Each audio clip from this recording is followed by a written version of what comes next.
news that you don't see. Doing judo and jiu-jitsu is where you'll find me. Traveling the world, meeting these girls, pleading the fifth. You can't cheat this. We might be ran through, but we'll never give up on you. It's the Alec News Network. Ha! It's the Alec News Network. It's the Alec News Network. Ha! It's the Alec News Network. Ha! It's the Alec News Network. Ha! It's the Alec News Network. What? Ha ha ha! Live streaming every week. We got Mush, LOL, Snap, and even CP. Uncovering the news that you don't see. Doing judo and jiu-jitsu is where you'll find me. Traveling the world, meeting these girls, pleading the fifth. You can't cheat this. We might be ran through, but we'll never give up on you. It's the Alec News Network. Ha! It's the Alec News Network. It's the Alec News Network. Ha! It's the Alec News Network. Ha! It's the Alec News Network. Ha! It's the Alec News Network. What? Ha ha ha! Live streaming every week. We got Mush, LOL, Snap, and even CP. Uncovering the news that you don't see. Doing judo and jiu-jitsu is where you'll find me. Traveling the world, meeting these girls, pleading the fifth. You can't cheat this. We might be ran through, but we'll never give up on you. It's the Alec News Network. Ha! It's the Alec News Network. It's the Alec News Network. Ha! It's the Alec News Network. Ha! It's the Alec News Network. Ha! It's the Alec News Network. What? Ha ha ha! Live streaming every week. We got Mush, LOL, Snap, and even CP. Uncovering the news that you don't see. Doing judo and jiu-jitsu is where you'll find me. Traveling the world, meeting these girls, pleading the fifth. You can't cheat this. We might be ran through, but we'll never give up on you. It's the Alec News Network. Ha! It's the Alec News Network. It's the Alec News Network. Ha! It's the Alec News Network. Ha! It's the Alec News Network. Ha! It's the Alec News Network. What? Ha ha ha! Live streaming every week. We got Mush, LOL, Snap, and even CP. Uncovering the news that you don't see. Doing judo and jiu-jitsu is where What up? I forgot I was supposed to live stream. You can't cheat this. We might be ran through, but we'll never give. Yo, we are back. What's up? I forgot I was live streaming. I was chilling. Man. What's going on? We are back. We got Owen Jones. We got who else? Max Hansen. Who cares? Who cares? Who cares? Who cares? Who cares? Who cares? They okay? They okay? They not as important as they think they are. Nobody is. But you know, you guys are fanboys and fangirls, so we gotta cover this kind of stuff. It's tough. We are back. We are back again. Back at it again. Let's do it, man. Shoot. We got some other stuff going on too. I think we'll jump around a little bit today. Oh man. How you guys doing? Let's just jump into it. No point in being around the bush over here. Let's see what's going on Instagram. We got some of you guys know Mr. Marlin. His son is a very talented artist. I've done a couple interviews with him and podcasts and stuff like that over the years. So we've got 2 videos with him. Let's see what he's got to say. And I'm running my first marathon with no experience. Let me rephrase that. Growing up, I was told my kidneys would slow me down. I have a kidney disease called nephrotic syndrome. I was always told to take it slow and stay in the safe zones. But as I've gotten older, I've learned that sometimes it's okay and even healthy to push your limits. The past few months, I've been lifting and running a lot more. This is the best I've felt in a while. Truthfully, I had all this planned for last year, but I was in the hospital for a majority of summer due to a really bad kidney relapse. So now, I'm back a year later and going even harder. And to be honest, the big reason I'm doing this is for me. It's personal. I want to help prove that illness doesn't define us, our actions do. So on top of the music, the fit checks, and the occasional rice pudding photo, I'm going to start posting some running clips to help hold me accountable. We're about 19 weeks out from the Honolulu Marathon. It's 8 in the morning now, so it's time for me to run about 6-7. I'm going to go run 6-7 miles now. But thank you for being here. Can't wait to crush this thing. Let's do this. Hey, I'm Tyler, and I'm running my first marathon with no... Yeah, Tyler, there's a really good documentary that Mr. Marlin did. Maybe I'll play the trailer or something for you guys. Yeah, maybe I'll do that later. Is it called Saving Tyler? What's the name of the... I don't remember the name of the... I'll find it for you guys, but it's really good.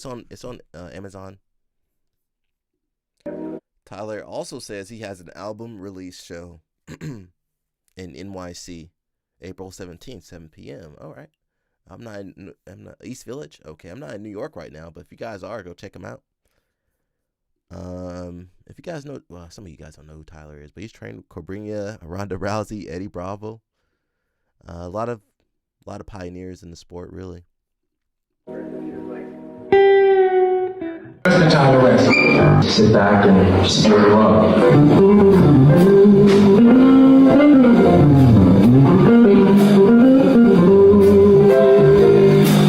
I can't stop the rain. Even if I lose it all. So if you guys see Mr. Marlin in the comments, that's his son. Cause these streets still have me. Even when I lose it,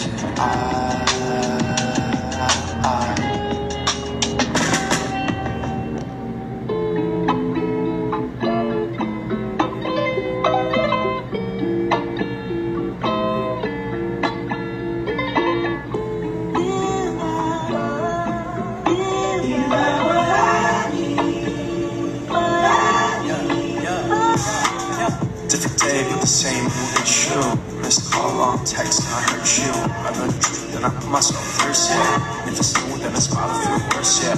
5 years back to this day, I took the Irish ride all the way up to the bay. I bike with no hands, with my friends on the ride. I look up and down, saying that this life is tough, so.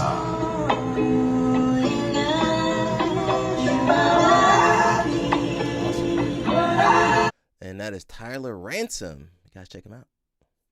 We got Mr. Meat over here. I'm gonna have about 5 or what are they talking about? Ounces in milk? Oh, let's just watch the video. Where's Sarah at? She gotta defend this baby. See, I'm nice today, Sarah. Hey, look, he looks cute. Where's Sarah at? 6 brewskis. 5 or 6? 7 or 8. Good call. Absolutely. You'll black out. I'm not gonna black out. I'm gonna level with you here. I'm probably gonna black out. I'm gonna have about 5 or 6. That baby hungry. I mean, that baby already go to wrestling practice 2 times a day. That baby tired. you guys, that baby they be dragging that baby everywhere. That baby already tired. They drag that baby to wrestling practice, jiu-jitsu practice, workout. That baby already tired. How you born and already tired? Exhausted. It says gas prices climb again as U.S. average hits $3.84, up sharply from last month. Shout out to all my people with trucks. I feel for you now. I don't have a truck. I got a Japanese JDM. I got my little Prius. I'm good. But everybody with the truck, I feel you. I feel you, people. And when you guys keep going to the gas station, I'll just honk at you guys. It's sad. It's sad. Let's see. The current average is 3.842 for regular, 4.337 mid-grade, premium 4.705, and then diesel 5.068. Okay. Last month that average, that regular gas it was under 3. Diesel was 3 too. God dog. Well, hey, listen. We're fried. It says the gentle way, which is I guess that's judo. Judo ain't gentle. Jiu-jitsu ain't gentle. None of these martial arts are gentle.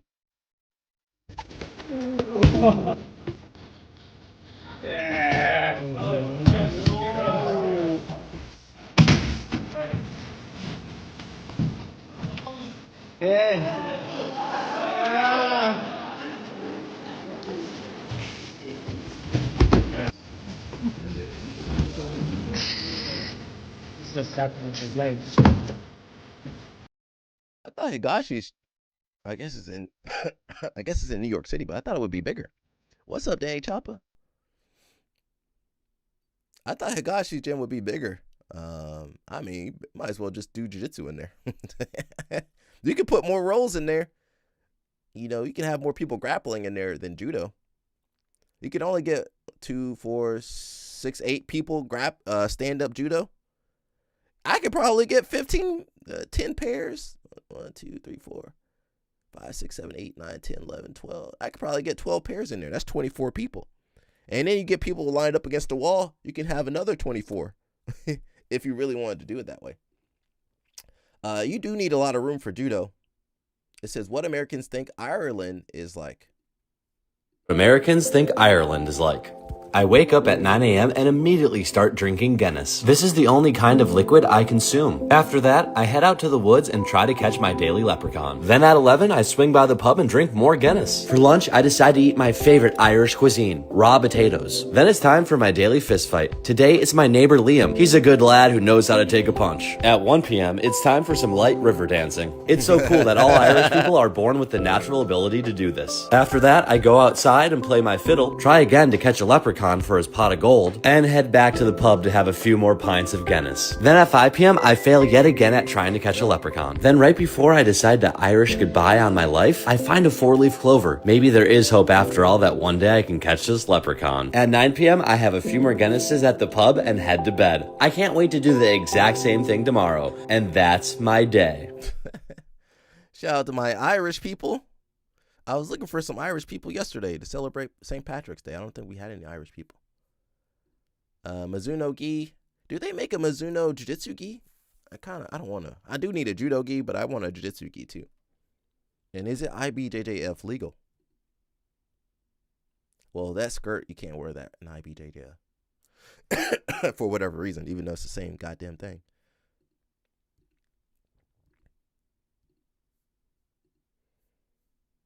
I'm Judo TV. I'm Mary Di Vargas. Hardest moment today? To repoint the last match because it was Juco, so difficult situation. Favorite result in your career? This gold Grand Prix medal. Best advice? Always smile, I enjoy. Next thing you're going to eat? Ceviche. We are in Peru. Game face. I'm Judo TV. I'm Mary Di Vargas. Hardest moment today? Wait, there was something in Peru? There was something in Peru? Or is that's old? Okay, I thought there was something. I thought we missed something, man. I'm trying to stay up on the judo news now. Judo TV, the only place that updates you on judo news. USA Judo quiet. Everybody else quiet. We got Muggsy.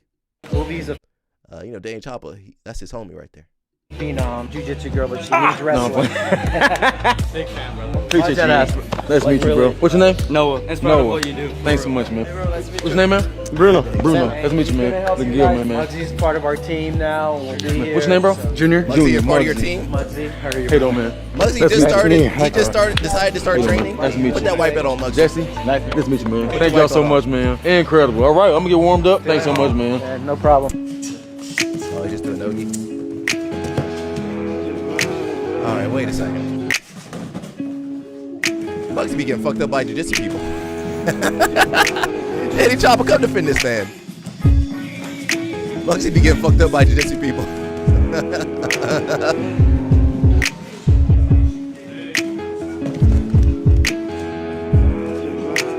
Look, even the girl got him. Movies of phenom, jiu-jitsu girl, but she needs wrestling. She got wrestling. Muggsy. Muggsy be getting messed up by jiu-jitsu people. I thought we ain't had no takedowns. How we messing up Muggsy? Muggsy need to go back to basics of wrestling. He don't have basics. That's his issue.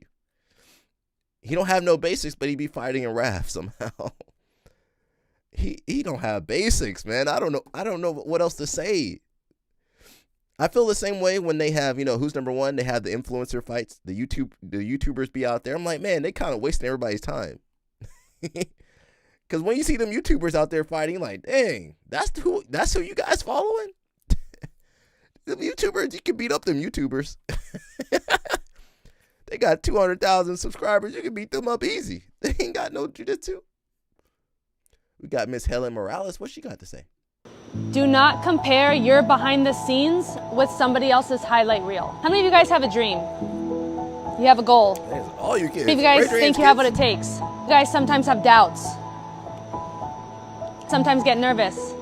You guys get nervous before every match. So that's me. I'm just gonna share this. Do not compare your behind the scenes with somebody else's highlight reel. You get to see top athletes, and maybe on social media or YouTube or wherever you're following, you just get to see our highlights. You get to see the best moments. But not everyone gets to see all the behind the scenes. It's messy. We're all human. We all have doubts. We all have struggles. When you have a goal, you're gonna set a goal for something that's outside of yourself, that's bigger than yourself, because it's gonna force you and cause you to rise to that occasion. So it's very normal to wonder if you have what it takes. Don't be your worst critic. Be kind to yourself, love yourself, and just know that I'm rooting for you. Do not compare your behind the scenes. Did she mention jiu-jitsu? Let me listen again. Dream. That's what I see. You have I think a goal. she mentioned jiu-jitsu. How many of you guys think you have what it takes? You guys sometimes have doubts. Sometimes get nervous. You guys get nervous before every match. So that's me. I'm just gonna share this. Do not compare your behind the scenes with somebody else's highlight reel. You get to see top athletes, and maybe on social media or YouTube or wherever you're following, you just get to see our highlights. You get to see the best moments. But not everyone gets to see all the behind the scenes. It's messy. We're all human. We all have doubts. We all have struggles. Oh no, she said YouTube. Okay, I thought she said jiu-jitsu.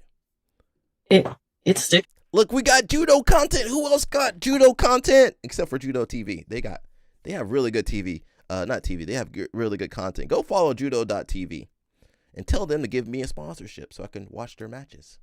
With you, and it can take over your life in a way. Disordered eating. Yeah. Especially if it elevates to an eating disorder. A lot of But I think got eating most of us disorders. kind of are in that middle area where we just don't know enough about nutrition, or we've never even thought about our relationship with food. Yeah. Everything that we think is wrong is actually normal in our body's biological drive to eat carbohydrates, or when you're sad you have a little comfort food, a lot of guilt and shame around eating. That I try to work with them with that, and that's actually the biggest thing that I am pretty passionate about. Yeah, a lot of grapplers have eating disorders. There's more knowledge about nutrition now. Yeah, they don't have any. Judo don't have drama. Remember, we were looking for fights. We could find fights in jiu-jitsu, fights in wrestling. We couldn't find a single fight in judo, though. So, they do have some honor in their sport. Jiu-jitsu, we ain't got no honor. Breaking every rule in the rule book. But yeah, a lot of grapplers have eating disorders, especially the lower weight classes. The ones, look at Mikey. Mikey probably has an eating disorder. All he eats is pasta. That ain't normal. That's not healthy. But yeah, the lighter weight classes, when they really have to cut down. And a big issue is that if you do IBJJF, you weigh in with your uniform, your gi, right before your matches. So, you're basically depleted, unless you're competing up a weight, or right on your weight, you're going to be depleted going into your matches, dehydrated, undernourished. And then that's a recipe for a disaster, really. And in other sports, they give you time. They give you time to weigh in and to prepare yourself. And so, IBJF, even if you get there early, you can't weigh in until they call your division up. So, say your division's at 2 p.m., you get there at 10 a.m., you can't weigh in, you stuck there. Not drinking water or drinking very minimal water, eating a banana if you're lucky. So maybe IBJF could change some rules to make it more approachable and healthy for people to rehydrate and feel good and go out there strong. Because there's been times I went out there, didn't have any water for 24 hours. Maybe had a slice of banana right before they called me up. And then, you also got to warm up, and then your food timing. So it's just it's not the best, it's just not the best setup for athletic performance. Now, if they gave you an hour to weigh in, and then You know, maybe 2 hours to weigh in, and then you could drink your water, get ready to go. That might help. And in other tournaments, they let you weigh in night before ADCC. ADCC needs to let you weigh in the earlier. They be weighing you in at 7 p.m. the night before. Let people weigh in early. 1 o'clock, 12 o'clock, 11 a.m. Let us weigh in early so we can get some rest and sleep in. But that's it for my ranting. If you were to win this belt, a big match that could happen would be you and Diego Pato. What are your thoughts on potentially facing Diego Pato later on, holding the belt that he used to hold? I think that'd be a really good match. I feel like matches like that, guard player versus guard passer, are really entertaining. Usually, especially when the guy like Diego Pato is always looking to attack. If it's a guy who plays guard and is just looking to recover, that can be a boring match. But I feel like usually Diego's looking to attack, and then I'm always trying to pass. So I feel like it's going to be a match with a lot of action. I would like to be ranked pound for pound because I truly believe that I am one of the best pound for pound. So yeah, it would be nice to be on that pound for pound ranking, and hopefully that #1 pound for pound. As good as Dorian Oliveras is, I don't think he could beat Rafa Mendes. I don't think anybody could beat Rafa Mendes. We got some kids doing some wrestling. Look at these little kids. That's when you need to get your kids into it. Oh, that's cute.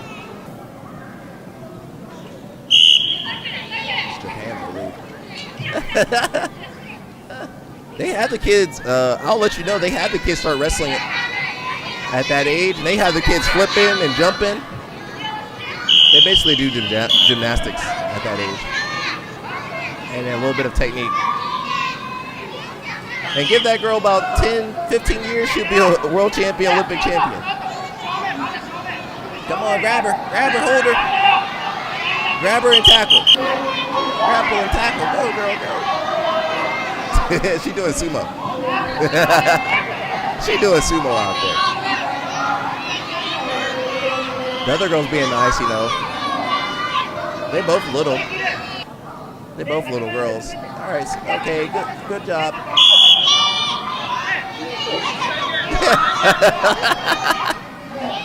They hugging out there. All right. That's too cute, man. That's too cute.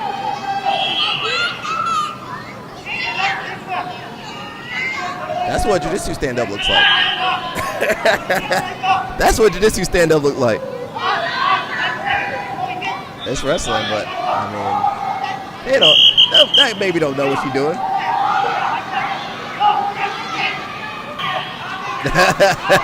Water break.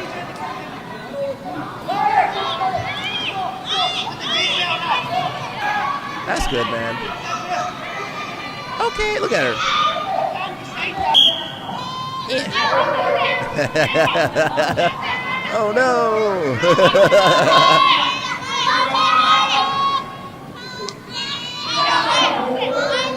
I don't like this, mommy. Kids don't like that.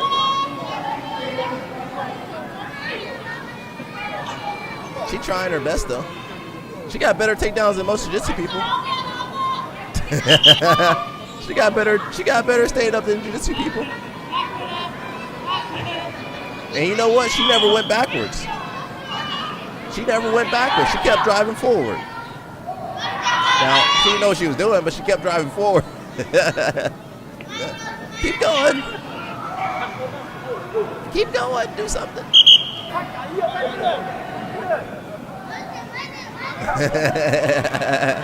Keep going.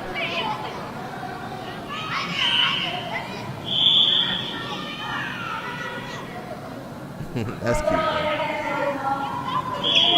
She trying.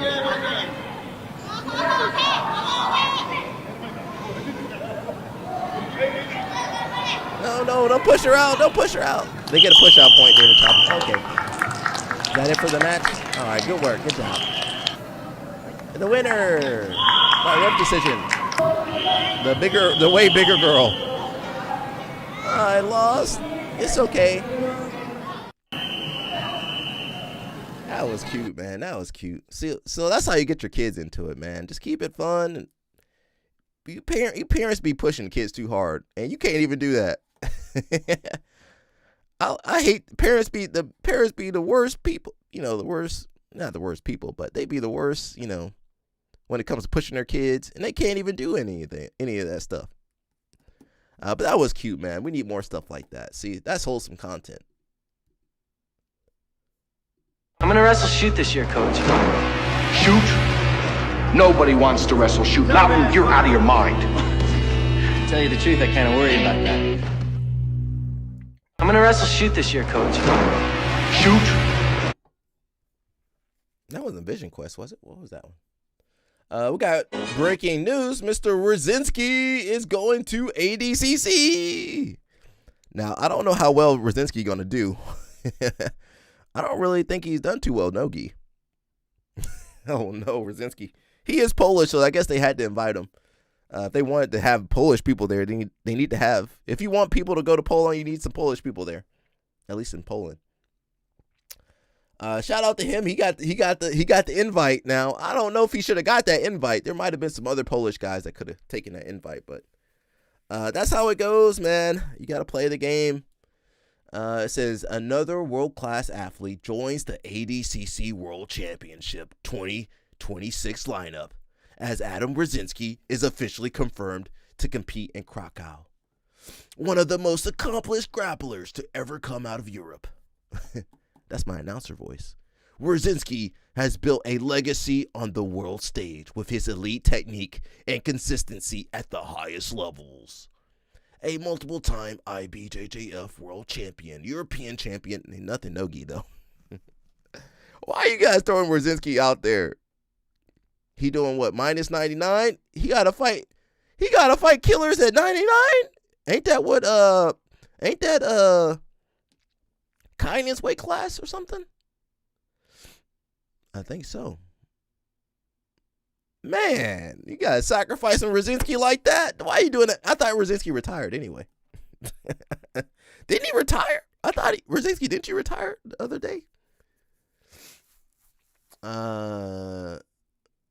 He stands in a league of his own in European jiu-jitsu history. I'm going to keep saying this until I finish this part.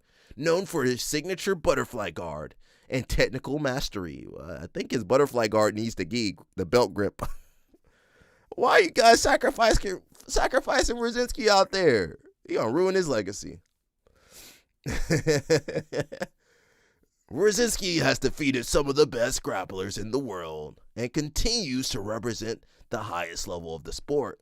Now he steps onto the ADCC stage. Okay, my throat hurts.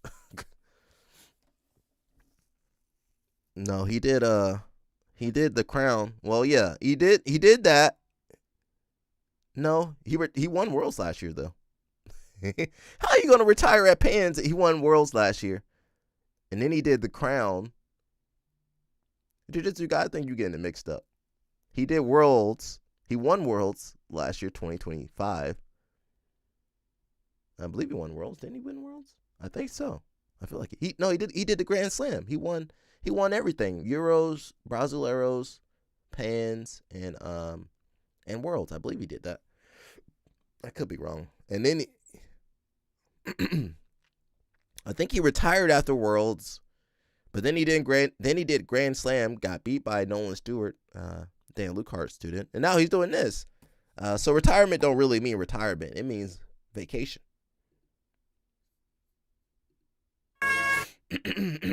Somebody said they never saw the Mika Gaval versus Levi match. I mean, it was a good match. Levi was sleeping that day.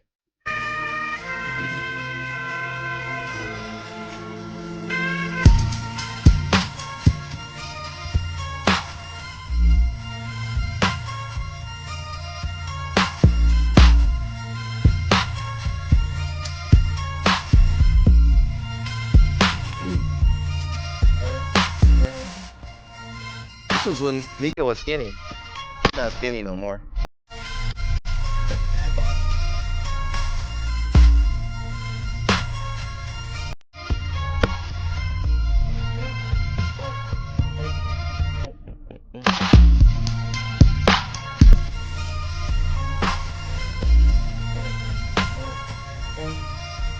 got caught in the okie doke.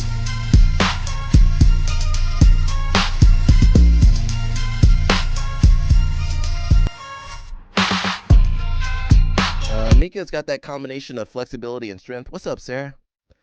Jiu-Jitsu guy says, you are right. I just remember taking his retirement shots at one of the majors. Then he was competing like a month later. Yeah, well, I don't know. He has retired a couple times. Does anyone else hate the way Bo Bassett walks? I mean, not me, but I'm just asking because like someone told me about it, and I was like, bro, stop. You're disrespecting Bo Bassett. Like, he could be watching this video. Yo, what's up, Bo?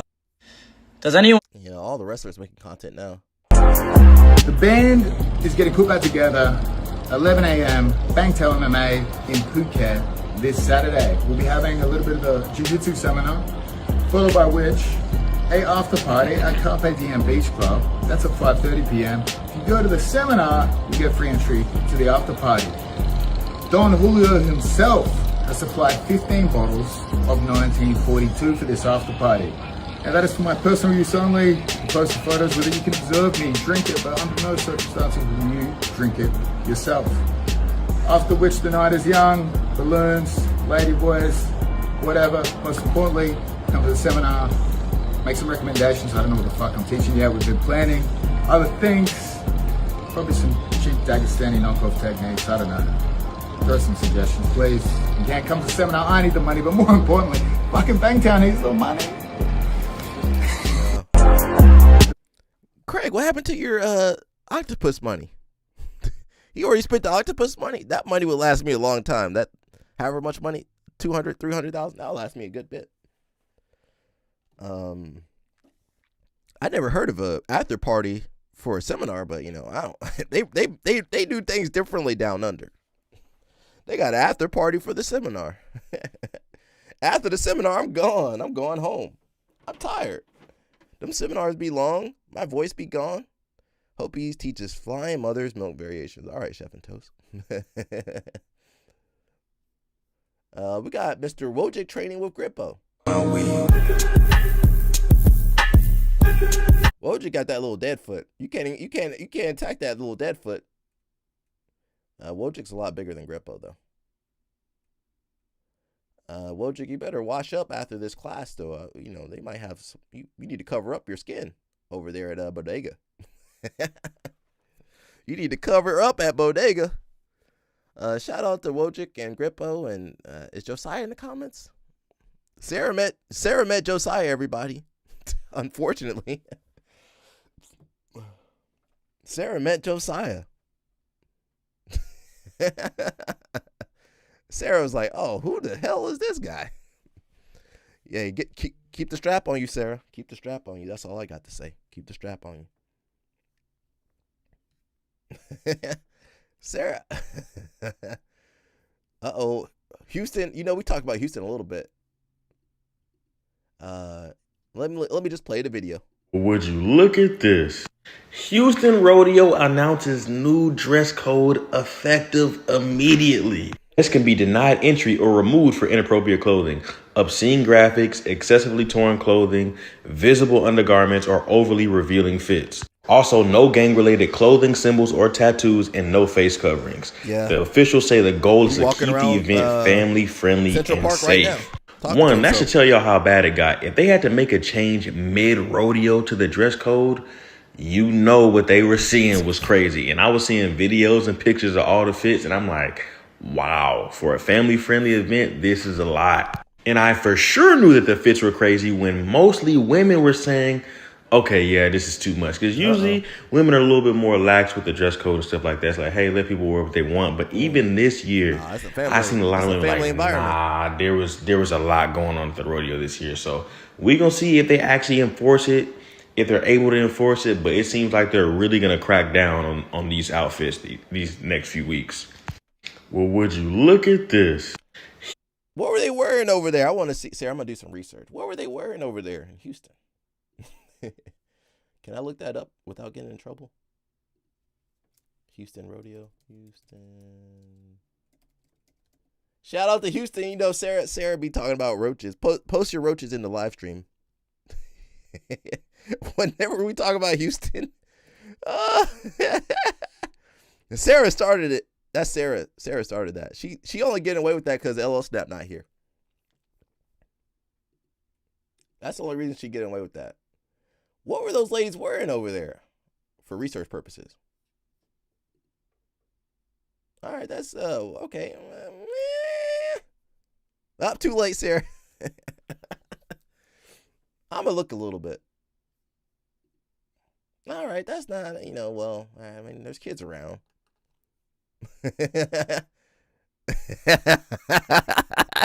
Cowboys and roaches over there. God dang. I don't know if I can go to Houston now. One of my favorite times of the year. From the food, like Dubai chocolate funnel cake fries, pickle lemonade, and Biscoff cheesecake on a stick. From fun rodeo games and cute petting zoos, you can never not have fun at the Houston Rodeo. And this year, I used TickPick to score some Dwight Yoakam tickets. My concert ticket was only $39, and it included admission into the rodeo. The concert was so fun, and then after the concert, I went straight to my favorite pastime, shopping. Houston Rodeo shopping is 10 out of 10. If you're free this month, definitely come check out the Houston Rodeo. I mean, they wearing okay stuff. Well, all right. Dave Chopper ready to crash out over there. Don't crash out. Horses in the stable. I love the way you ride it. Horses in the stable. Trail ride it. This is the cowgirl trail ride. Is that AI? Fried pizza on the steak. Sarah don't like Houston, everybody. She don't like Houston. Ooh! Ah, the ghetto! The ghetto. The ghetto.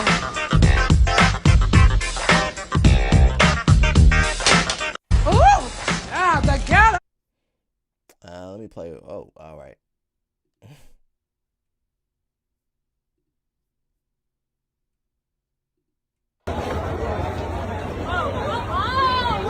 When you stand there without your boots. And I have white socks on.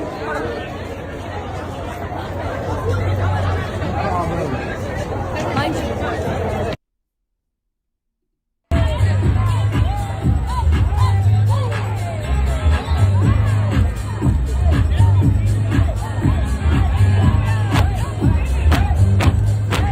They got the fans.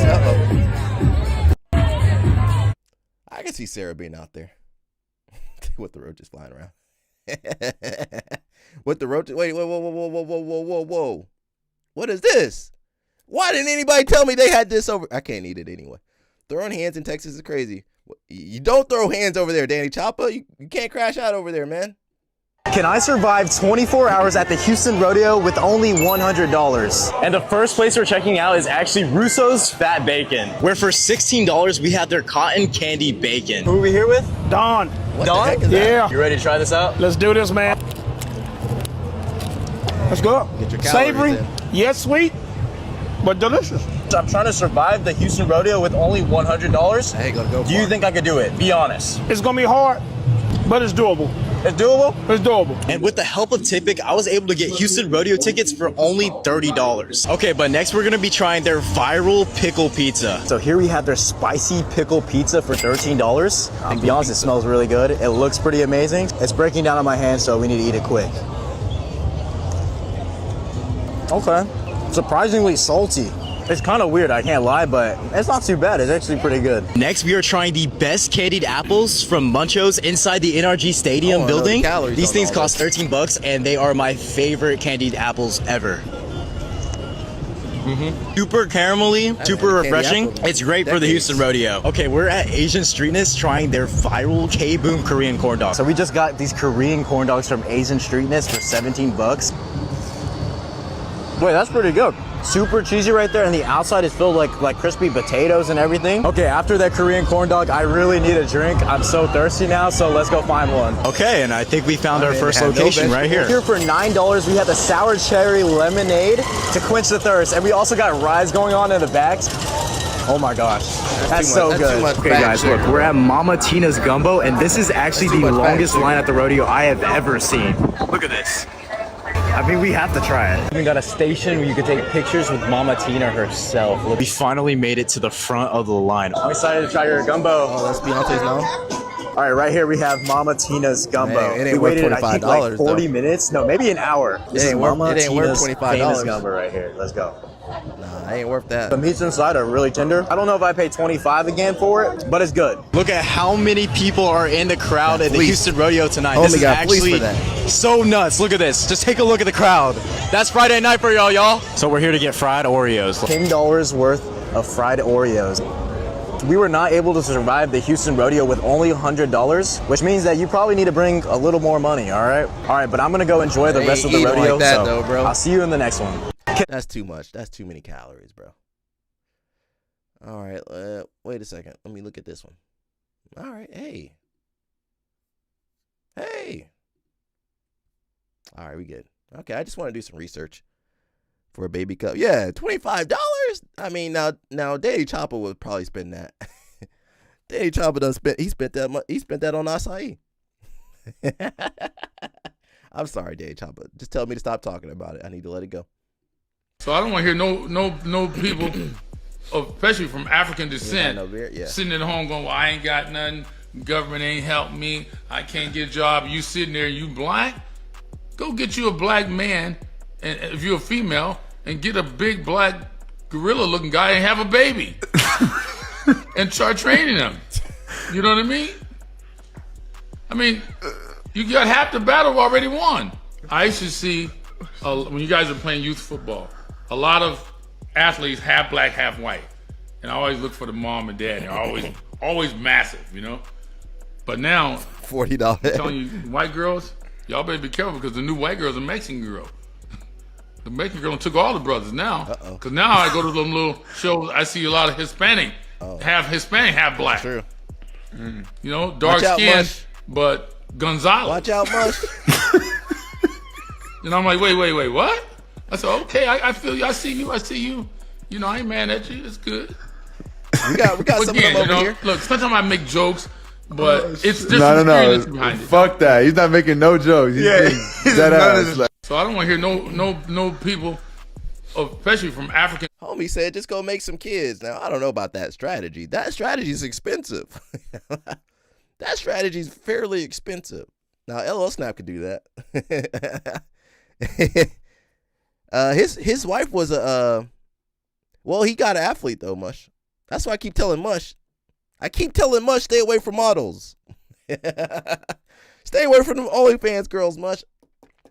Their mom was like a basketball player or something though. You gotta do some research before you have kids. You need to do some research on who you having kids with. That's why I'm gonna do a combine for my wife. They're gonna have to get through the wife combine. We're gonna check their jumping ability, their intelligence, their 40, their 100 meters, 200, 400. We're checking everything.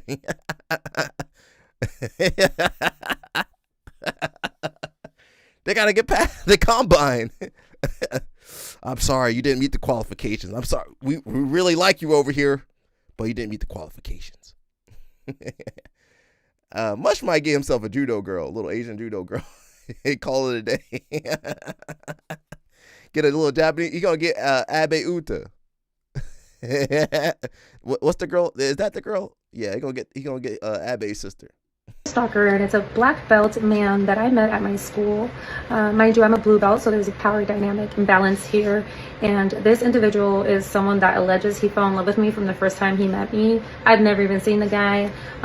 My teammates were telling me about him. I met the guy and I'm like, I'm good. We're teammates and that's it.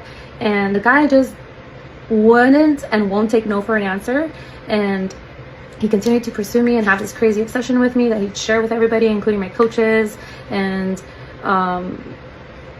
he just wouldn't leave me alone. And I was as kind as I could be, but we were also on the same competition team. So, and he's a black belt, so there was this like weird dynamic. Yeah, they gotta cook without big arms. There were a few occasions when we hung out as a team. Sarah, why'd you say that, Sarah? And one time that we walked halfway down the Strand as teammates with our pups in the daylight, and that was it. That was the extent of it. I was a little nervous about coming off as like I'm not listening to my higher ups because of this power dynamic, so I think I was a little nicer than what I needed to be. But again, my coaches were aware, so nobody really like stood up for me to say, hey, this is wrong. Justice told you multiple times, leave her alone. I think the only person that really stood up for me in that sense was his roommate, who was also training at our school, and she knew about the situation and just thought it was really bizarre and weird. And she told him, like, you're making her really uncomfortable. I had to endure pretty much this whole weird situation with this man who then started cyber stalking me.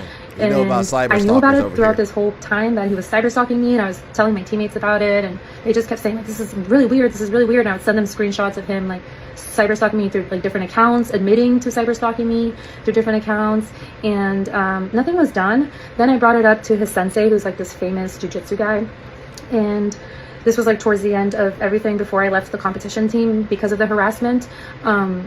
I brought it up to his sensei, and I said, hey, this is the situation that's going on, this is how your black belt is acting, and I just want to give you some feedback so you can address it to him moving forward so he doesn't do this to another girl.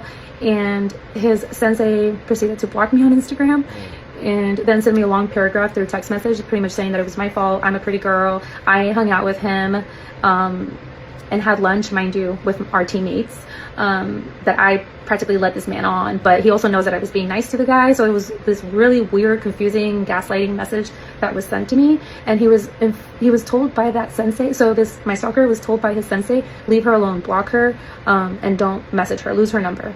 Well, as of tonight, this man is still cyber stalking me, and clearly he hasn't gotten the message. He doesn't care. He doesn't believe that there's consequences to his actions. And just so you know, if you decide to participate in this sort of behavior, you will be called out. I have a cyber. So we have dealt with cyber stalkers. We continue to deal with cyber stalkers. There's somebody in the I'm gonna out him over here. I don't care. Chicken, brown rice, and broccoli. Sarah, let me dream. Sarah, let me dream. Why you gotta ruin my dreams? She said them fit girls can't cook. They can cook some quinoa and some egg. Put some egg on some toast with some avocado. Now that's about all they can cook though. They not maybe a smoothie.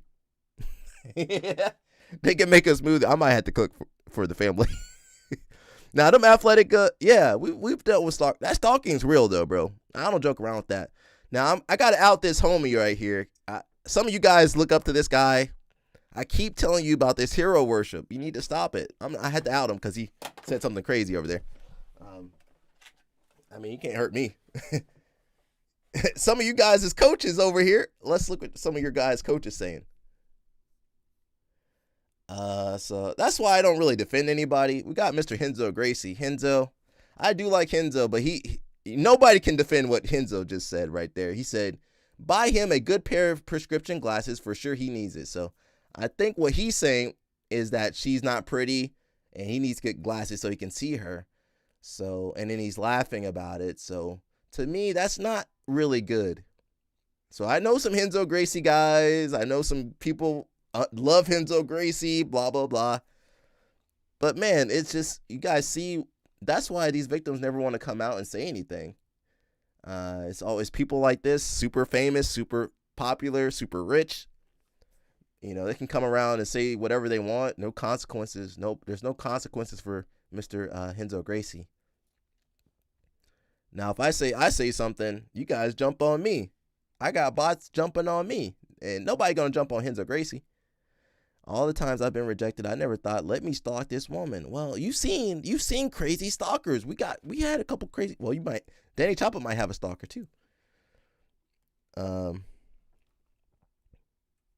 yeah, and 2020. Remember during 2020? Actually, Renzo, he's been quoting some Nazis. I need some Renzo Gracie. We got a couple Renzo Gracie black belts. I need you guys to come defend Renzo. And I'm tired of defending these Brazilians. I don't hero worship. I respect some of these guys, but if they do crazy shit, I can call them out. Hey, Renzo, that's not good, man. And he's too old to learn his lesson. He's too rich, too powerful. Don't try to fight Renzo. The thing is, even people that are like, man, that's not right, they won't say anything to Renzo. In 2020, especially if you were black in 2020, you're like, oh, this sport don't really like me like that. 2020 taught you. Now you should learn that before 2020. Maybe you were blind in 2020, but 2020 hit for real. I ain't going to his Twitter. Sarah, I'm good. Let me just kind of talk about this, and I don't want to get too deep into it. His ex is wild, yeah. Some of that's CTE, some of that's coming from the Gracie family. You know, the Gracie family is pretty right wing. The Gracies gave Bolsonaro a black belt. What the hell was that about? I do like Renzo Gracie as an athlete. That's what I tell you guys. You can admire these people as athletes, but don't follow them as people. They're very flawed. Even more than normal. They got their flaws and stuff, and they're protected in these networks. I keep telling you, these guys have so much money, so much resources. I don't have any of that. I'm out here in the wilderness because I don't want my black belt in BJJ. You can get it. Yeah, get your. No, I'm not. I'm not saying don't get your black belt. Just keep everything in perspective. Get your black belt. Sarah, get your blue belt eventually.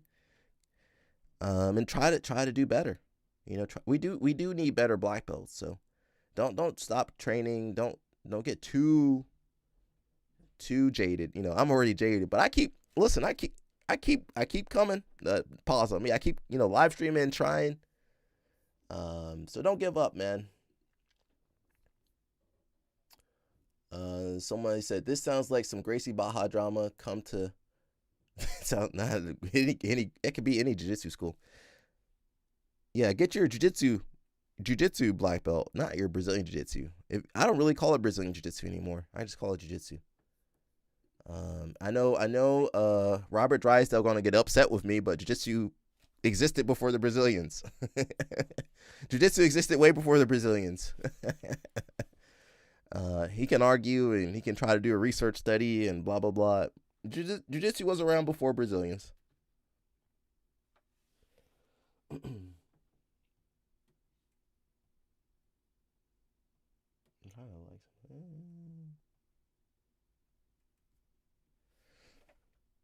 Thug Jitsu in H-Town. Is that a gym? Oh, okay. Why you guys be naming your gyms crazy stuff over there in Houston? Bug Jitsu? Bug Jitsu. I'm sorry, Sanfantos. You set yourself up, bro. You set yourself up. Bug Jitsu.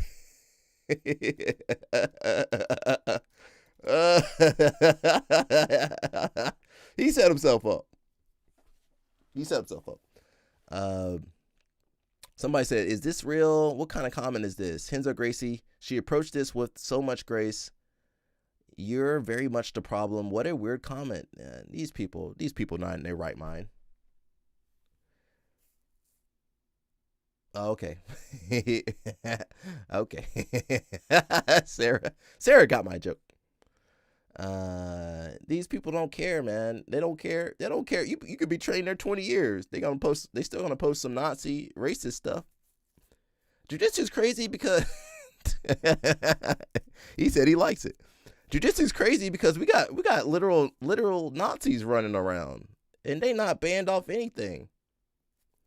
You got a lot of Nazis in this sport. They just chilling. You got Nazis rolling around. You probably rolling with some Nazis. They chilling. That's pretty sad.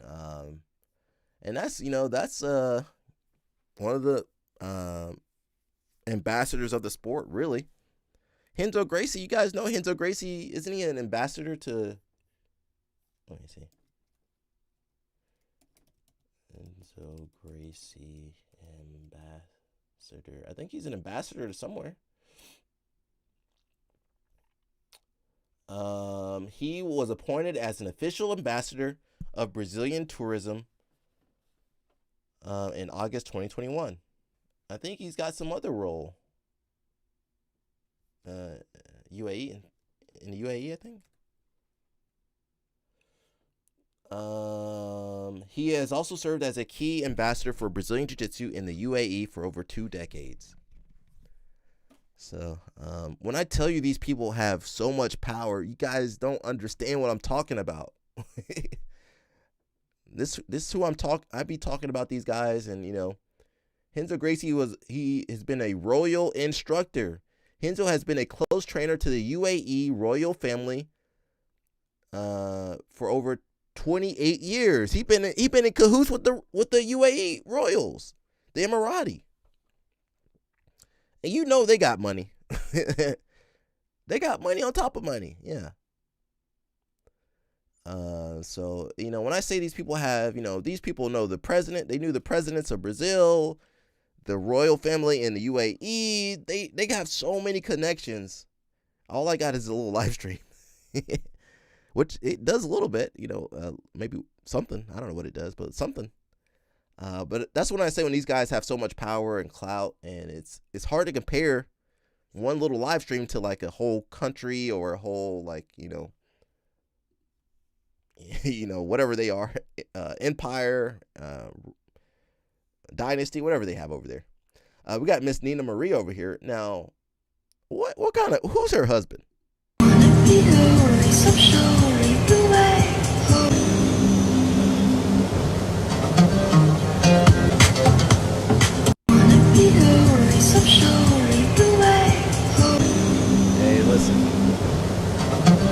Hey, listen, the Gracies will do whatever they need to do to make money. I mean, yeah, he trained the Israeli military, yeah, and then he went to he trained the Saudis. Yeah, that sounds about right. We got Miss Nina Marie over here. She's on Armand's yacht. All right. How does her husband feel about this? Yeah, where's her husband at? He's filming. Well, she was on Playboy. Yeah. They can't have no real person on there. Her defense mechanism is to expose her peaches. She might need to keep that covered up. Keep that covered up. See, Sarah, look, I'm being positive. Yeah. Oh, what's up, hey? How are you? Yeah. Alright guys, everybody's going to discuss this. So running plays.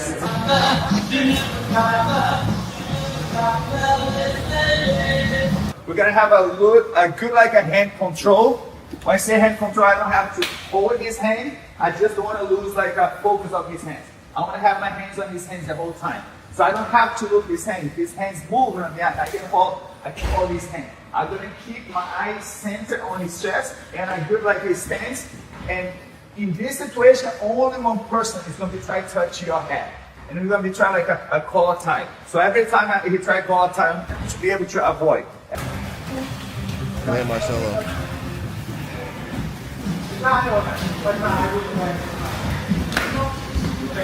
Hands fight, okay? Step forward, you can step forward. I put my shin in front. Marcelo, and I hope not either. If you don't know what to do with this hand, guys, this hand can be fighting his hands, or this hand could be like open his legs. When I open his legs, they ain't got no coach over there. So I can kind of like get underneath him and get a better hold of him. Guys, gonna start with like an open guard. Whoever's on top, you're gonna try past the guard. Whoever on the top can be on your knees or can be on your feet.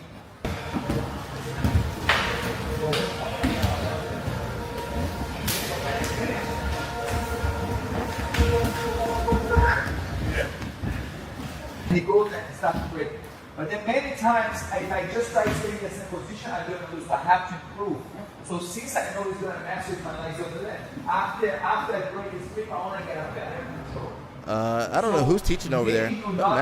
Matt's looking kind of old over there, Marcelo. Them tatami mats looking old, Marcelo. He's going to start pushing, and then pull his hand out, and then he start pushing, and then the next time you get a better control.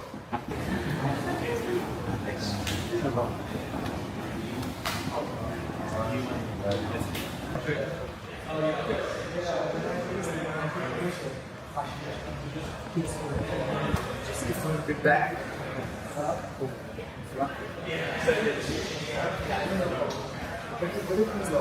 Just don't let us stay like side. Yeah, just want to stay. Yeah, I don't know who's coaching. They lost all their coaches over there. We got Mr. Tynan Duarte? Tynan Dalpra. I can't say his name. I'm trying to get a match with him. Now, I'm going to need USADA. USADA, where are you? USADA, help me, USADA. I'm gonna need you to jump out there and help me. How come Marcelo Gym never blew up like Atta? It did. What you talking about? Well, nobody can do what Marcelo does. That's the issue. You never heard of the Choke Boys? I would argue their gym was bigger at a certain point. Yeah, I mean, it did blow up.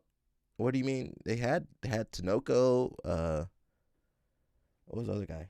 Mateus Denise, Bernardo. They had Bernardo. They had Gianni Grippo. They had what's my other guy?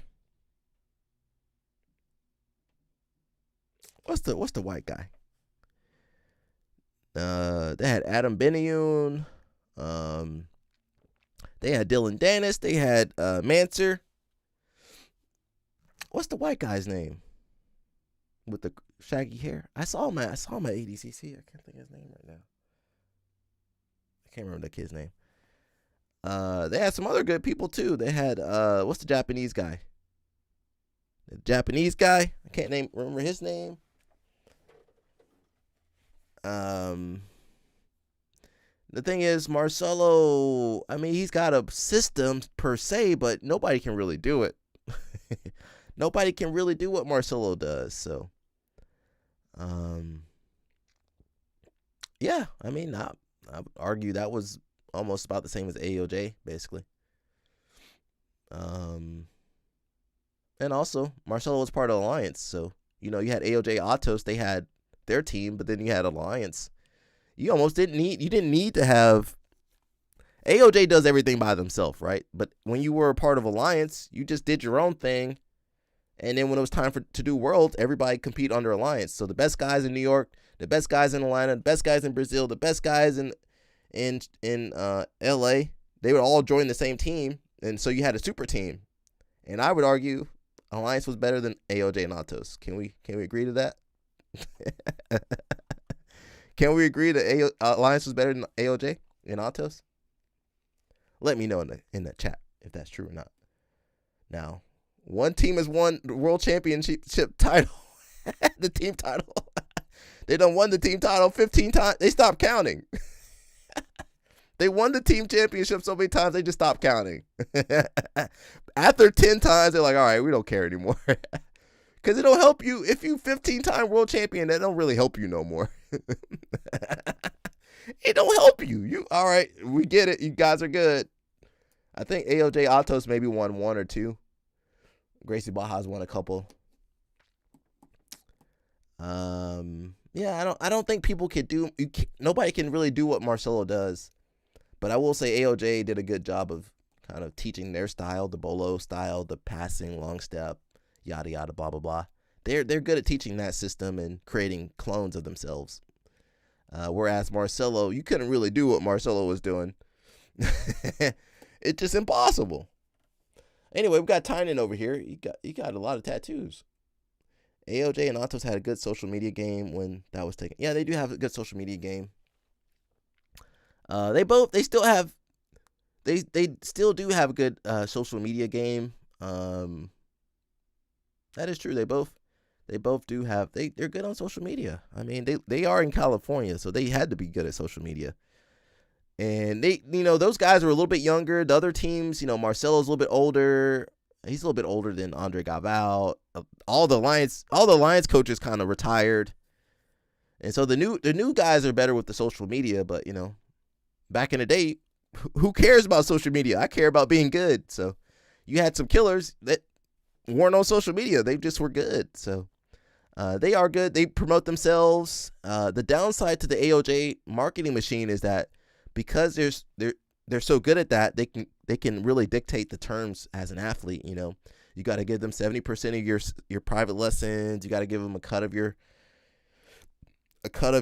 seminars. Blah blah. You got to give them money. You got to put AOJ on everything you got. You got to wear black only. Is that a cult? My man shirtless. When the nipples start getting like that, something's going on. When the nipples When the nipples are looking like this. When the nipples looking like this, okay, something going on. Your nipples ain't supposed to go up like that. Excuse me, I gotta go lift some weights. Wee.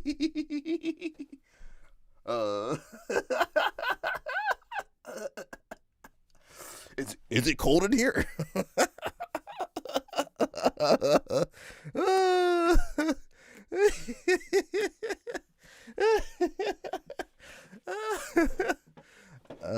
They're gonna come after me soon. Pause on me.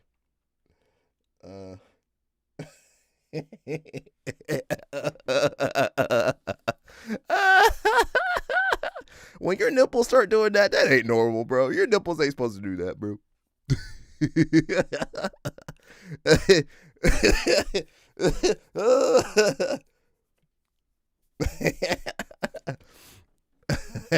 He says, dang, you have to pay the California taxes, housing, and food prices, and then give AOJ the rest. Yeah, they get taxed over there. Sorry, Sarah. Sarah says she don't want to see this. But look, them things pointy. Might put somebody's eye out.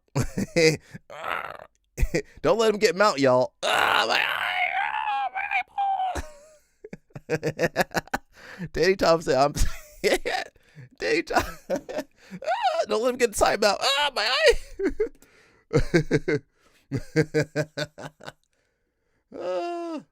How much you lifting? 1, 2, 3. What's that? 315? Is that 350? That's a lot of weight. Now he got a spotter.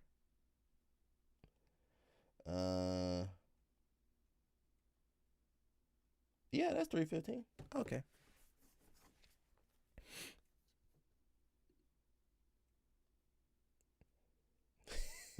I don't know about these tattoos. They kind of random. You got the crown. Is that the Narnia? Is that the lion from the Narnia with the crown on it? Is that the Narnia lion? His 1 rep max. Now CP, he got CP1 to go bench press. All right, CP, go bench press. He got the Cupid with the arrow. He got the Spartan. I don't know what these tattoos mean. What is this? Looking back, I wish so much that someone in my family was like, hey, we should wrestle. Maybe we should wrestle. Like, I was one of those guys like, Fruit Loops. I'm playing basketball while you are running stairs and I'm shooting hoops. So I look in like high school. I remember the kids wrestling and I was playing basketball and I was like, that sucks. They're wearing some singlets and why does the singlet scare so many people off? Now. I love it. I'm showing off the junk. Like, look at that. Look what I'm packing, baby. I'm ready to wrestle. How important was that? Football, soccer, basketball, baseball, to becoming the type of athlete that you are today? I feel like it completely molded me to just being a good athlete because I was constantly doing different movements. Like football is different, the basketball and soccer and baseball. There's all these different athletic movements that I was doing nonstop since I was 3-4 years old. You know, when I finally put on the gloves when I was 16 years old and went to spar, I kind of was I didn't have a stance. I wasn't orthodox, didn't have my hands up, I didn't even watch fighting. Like I started training and like fell in love with the sport before I even watched anything. My style came from just instinct. Like I literally put gloves on and we sparred. My hands are down partially because the gloves were 16 ounces. I'm like, these motherfuckers are heavy. Yeah. I'm like, I'm gonna keep them on my hip, and if I got to put them up, I will, but I wasn't really getting hit. I wasn't training with good guys, so I developed this self-confidence. I can he's not saying anything. Do a lot of things that are not, recommended when you start. But I don't know. I think I just got very lucky with being athletic brain and then just my upbringing. CP, we had to go in on Henzo Gracie. We need CP to defend Henzo. He was saying some stuff. I had to go in on him. I'm sorry, man. He needed it. You need a wrestling singlet? You need a wrestling singlet? Well, some girl was, you're going to have to rewind it, bro. Rewind the video. Some girl was talking about cyber stalking and, she's trying to reach out to her coaches and, get them to help her stop the cyber stalker. He basically called her ugly and laughed at her. which is sad. It's sad. O'Malley's trainer gives serial killer vibes. Who's his trainer? Yeah, I can't defend him though. CP gotta defend him.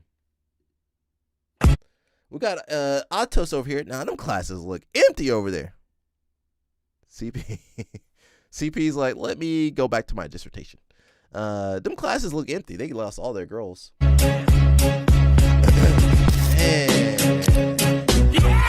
Dang. God, they done lost everybody. That redhead guy? Who's the redhead guy? I don't know. I don't watch UFC. They done lost everybody. God, dog. They had the whole family teaching now. They should have just paid people their money and stopped moaning in people's ears. They could have. They had it made. Everybody. God, dog. They done. They fucked up. Tim Welsh. Okay. Is that the name? Okay. They done fucked up. They got to go teach classes now. They had it good. They had the staff. They're paying $20 a class for. Imagine. Okay, you're a world champion, world class person. They're paying you $20 a class? That ain't right. In California?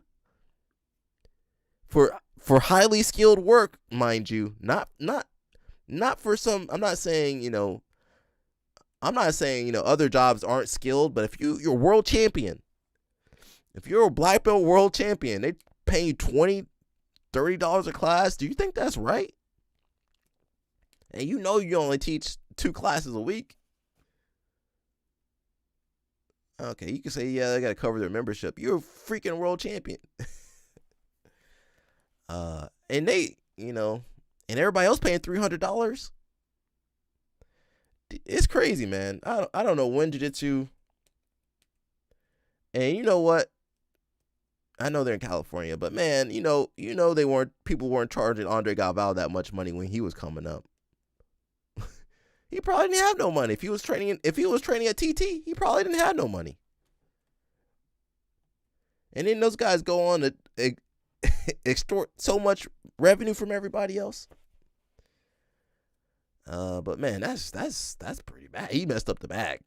Let that be a lesson. Learn from him. Learn from Mr. Galvao. Don't mess up with the money. Don't make your money funny, especially in this economy. They messed up, bro. They had good money, and is that hubris? Is that the right name? I'm about to start sumo. I can't afford jiu-jitsu no more. Yeah, just started doing sumo. That's crazy though. Jesus, they got the whole family teaching now. We got AOJ with their crew. This man need to compete. That man need to compete. I was right. Okay. That man need to compete. Now, I don't know what hubris means. I know it's the right word, but I don't know what it means. This man, look at this man. He need to go compete, bro. He need to go compete. Look at this man flipping and flying around the air. He need to compete. Look at this. That don't make no sense what he just did. Yeah, that don't make no sense. Go take your ass and compete. Was that Kolabate? Oh, somebody else. He need to take his ass and compete, bro. All that. Well, now he not. There's no way that man is natural. Can we find a picture with his shoulders out? I'm trying to find it. I don't think we can. I don't think I can find the picture. He look old as shit. Sorry, bro. He the same age as me. Look at him. He the same age as me. I feel like I gotta call him sir. Hey, sir, how you doing, sir? Oh, shit, I'm older than you? Oh, my bad. He look older than me. I can't find the picture where he had the boulder shoulders. Guy Mendez is definitely older than me, though, for sure. I can't find the picture. Where were we? Oh, we jumping around today.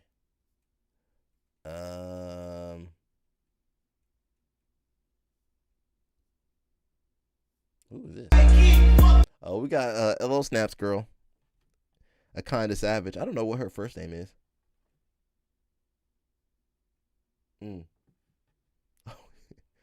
Oh yeah. We might need her on the live stream. Well, not around LL Snap. Nah, never mind. I don't want LL Snap trying to do anything to that girl.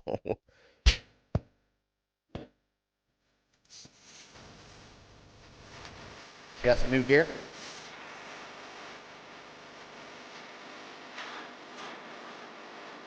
All right, she got her sponsor. Damn, we need a sponsor for the live stream.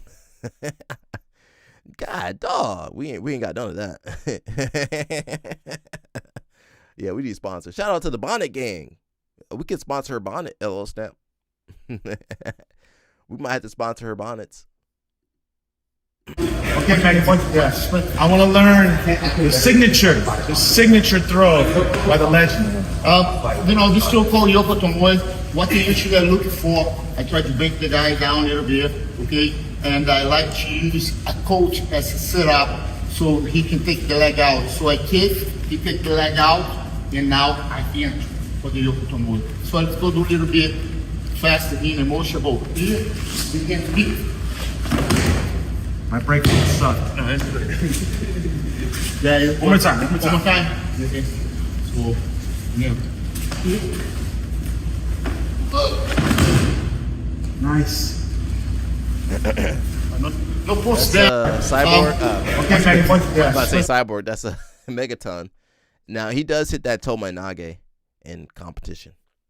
So that's Mackenzie Dern's father. He looking old right there. We talked about this man before. The first non-American to wrestle and win an NCAA champion. He also is a Olympic champion too, if I believe.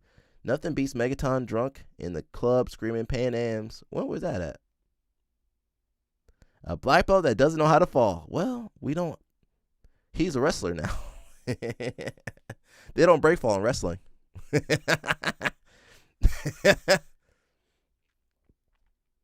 I think we read about this guy. Yeah, he wrestled for Oklahoma State, became the first non-American to win an NCAA title, championship, and yeah, we read that already. Speaking of grappling, we got our 155 Polaris Grand Prix. You got Mr. Fabricio Andre. He might beat all these motherfuckers. He might beat all these motherfuckers up. You got homie Kokorian, Keep Kokorian. You got Owen Jones and Max Hansen. You guys look like you could be brothers over there. You both white and both got blonde hair. You could be brothers. They could. I can't tell it. I'm joking. So yeah, pretty interesting to see what's going to happen with that. Owen Jones says, I will fight Kokorian and Max Hansen same night. Don't lose to them though. Now if he lose to them, that's going to be it. Fabricio says, add me and we'll set up a 4-player tournament where everyone fights everyone else. Max Hansen says free for all. And then Fabricio Andre said you are a free kill. Oh, why you say that like that?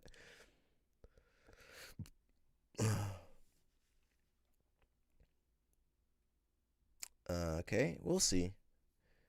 The Megaton video. Yeah, but where is the Megaton video? We got Andy Murasaki. Where is USADA at? USADA, where are you? He got the Scat Pack. You better watch where you park that car. You might see me pull out in that. Pause on me. You might see me. And I'm joking. He's spending all his UFC BJJ money. I want to see what interest rate they got.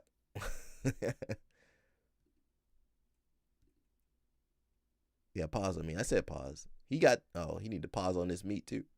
Look how that meat shaped. I don't know about that. Pause on him. No Andre. Look at that. Okay, that looks better. My man eating good. He eating good. Now I can't afford any of that. Bluefin tuna, I can't afford that. $29 a pound? I can't afford that. Not with the way gas is right now. We can't afford that. The way gas is, we can't afford that. We got Master P over here. What he got to say? Yes, sir. We in here. We in Costco's. I told y'all, product outweighs talent. And somebody said, do the right thing. That's what we doing. And they said, Spike Lee gonna sue us. For what? We selling healthy snacks to our people. And I want to tell y'all, you know how Elon Musk built Tesla? He was able to take his company public. He didn't do it with his personal money. And that's what we got to do. We got to educate our people. So we're going to do crowdfunding at Rap Snack. We're going to take our company public so you can make money if you believe in our brand. But we in here at Costco's, and I'm telling y'all that if we could do it, you could do it. We need more owners that look like us, but making products for everybody. That's what do the right thing is. Yes, sir. We in here. We in. All right. I need to look at the label on that because I was looking at Shaq, the Shaqalicious snacks. I think I was eating them last year. That stuff got cancer. That stuff causes cancer. You make it proud snacks. Listen, Mush, we might need to jump on that too. We might need to make some snacks too. What kind of snacks will we make, Mush? We gotta look at the product. Chips do okay. What does that? Do the right thing. I might look for those at Costco. Grape snacks. Yeah, but what kind of grape snacks? Just everything grape flavored. Make them say, nah. Remember that, bro? Oh, grap snacks. Oh, I just said grape. I thought that man said grape snacks. He said grap snacks. Somebody tried to make a jiu-jitsu bar. I think it was a candy bar or something. Yeah, we should do something. Come on, Mush. Mush is the idea, man. Come on, Mush. Come on with the ideas, Mush. We got Russell Wilson over here. Now, this could never be me. He over here taking Future's son to a college visit. At least he got somebody being a dad to him. Future's first visit ever to see his school. Future, what do you think? I love Texas. I mean, this school's great. I love the stadium. It's just, yeah, everything's big. He need to go with his real daddy. The stadium, pretty big. Not his stepdad. Hey. What's up, Dusty?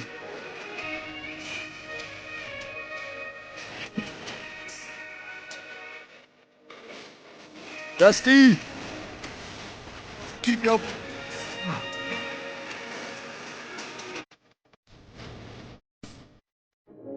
Gatos.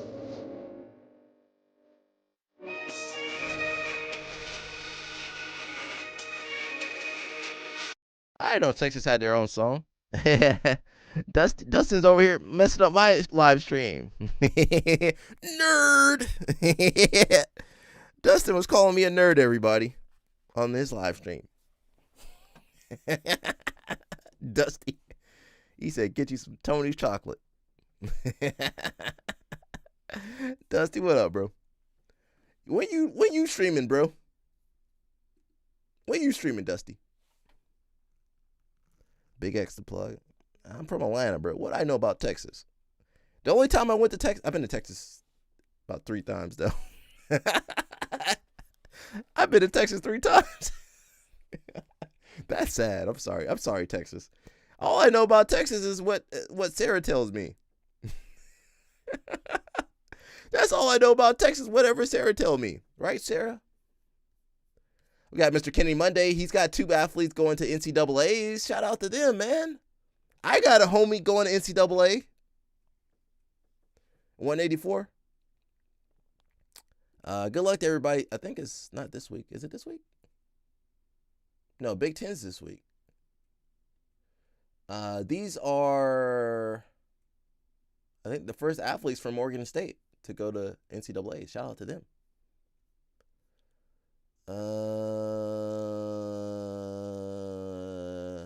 Let's see. What is that? AOJ. Oh, we got Fabriu. Remember the kid Fabriu?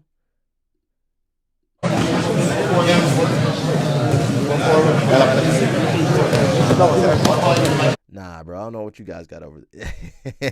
He said Atlanta got the same thing. Maybe, but not in the same quantities. Everybody got AOJ on their gi? You have to wear AOJ on your gi?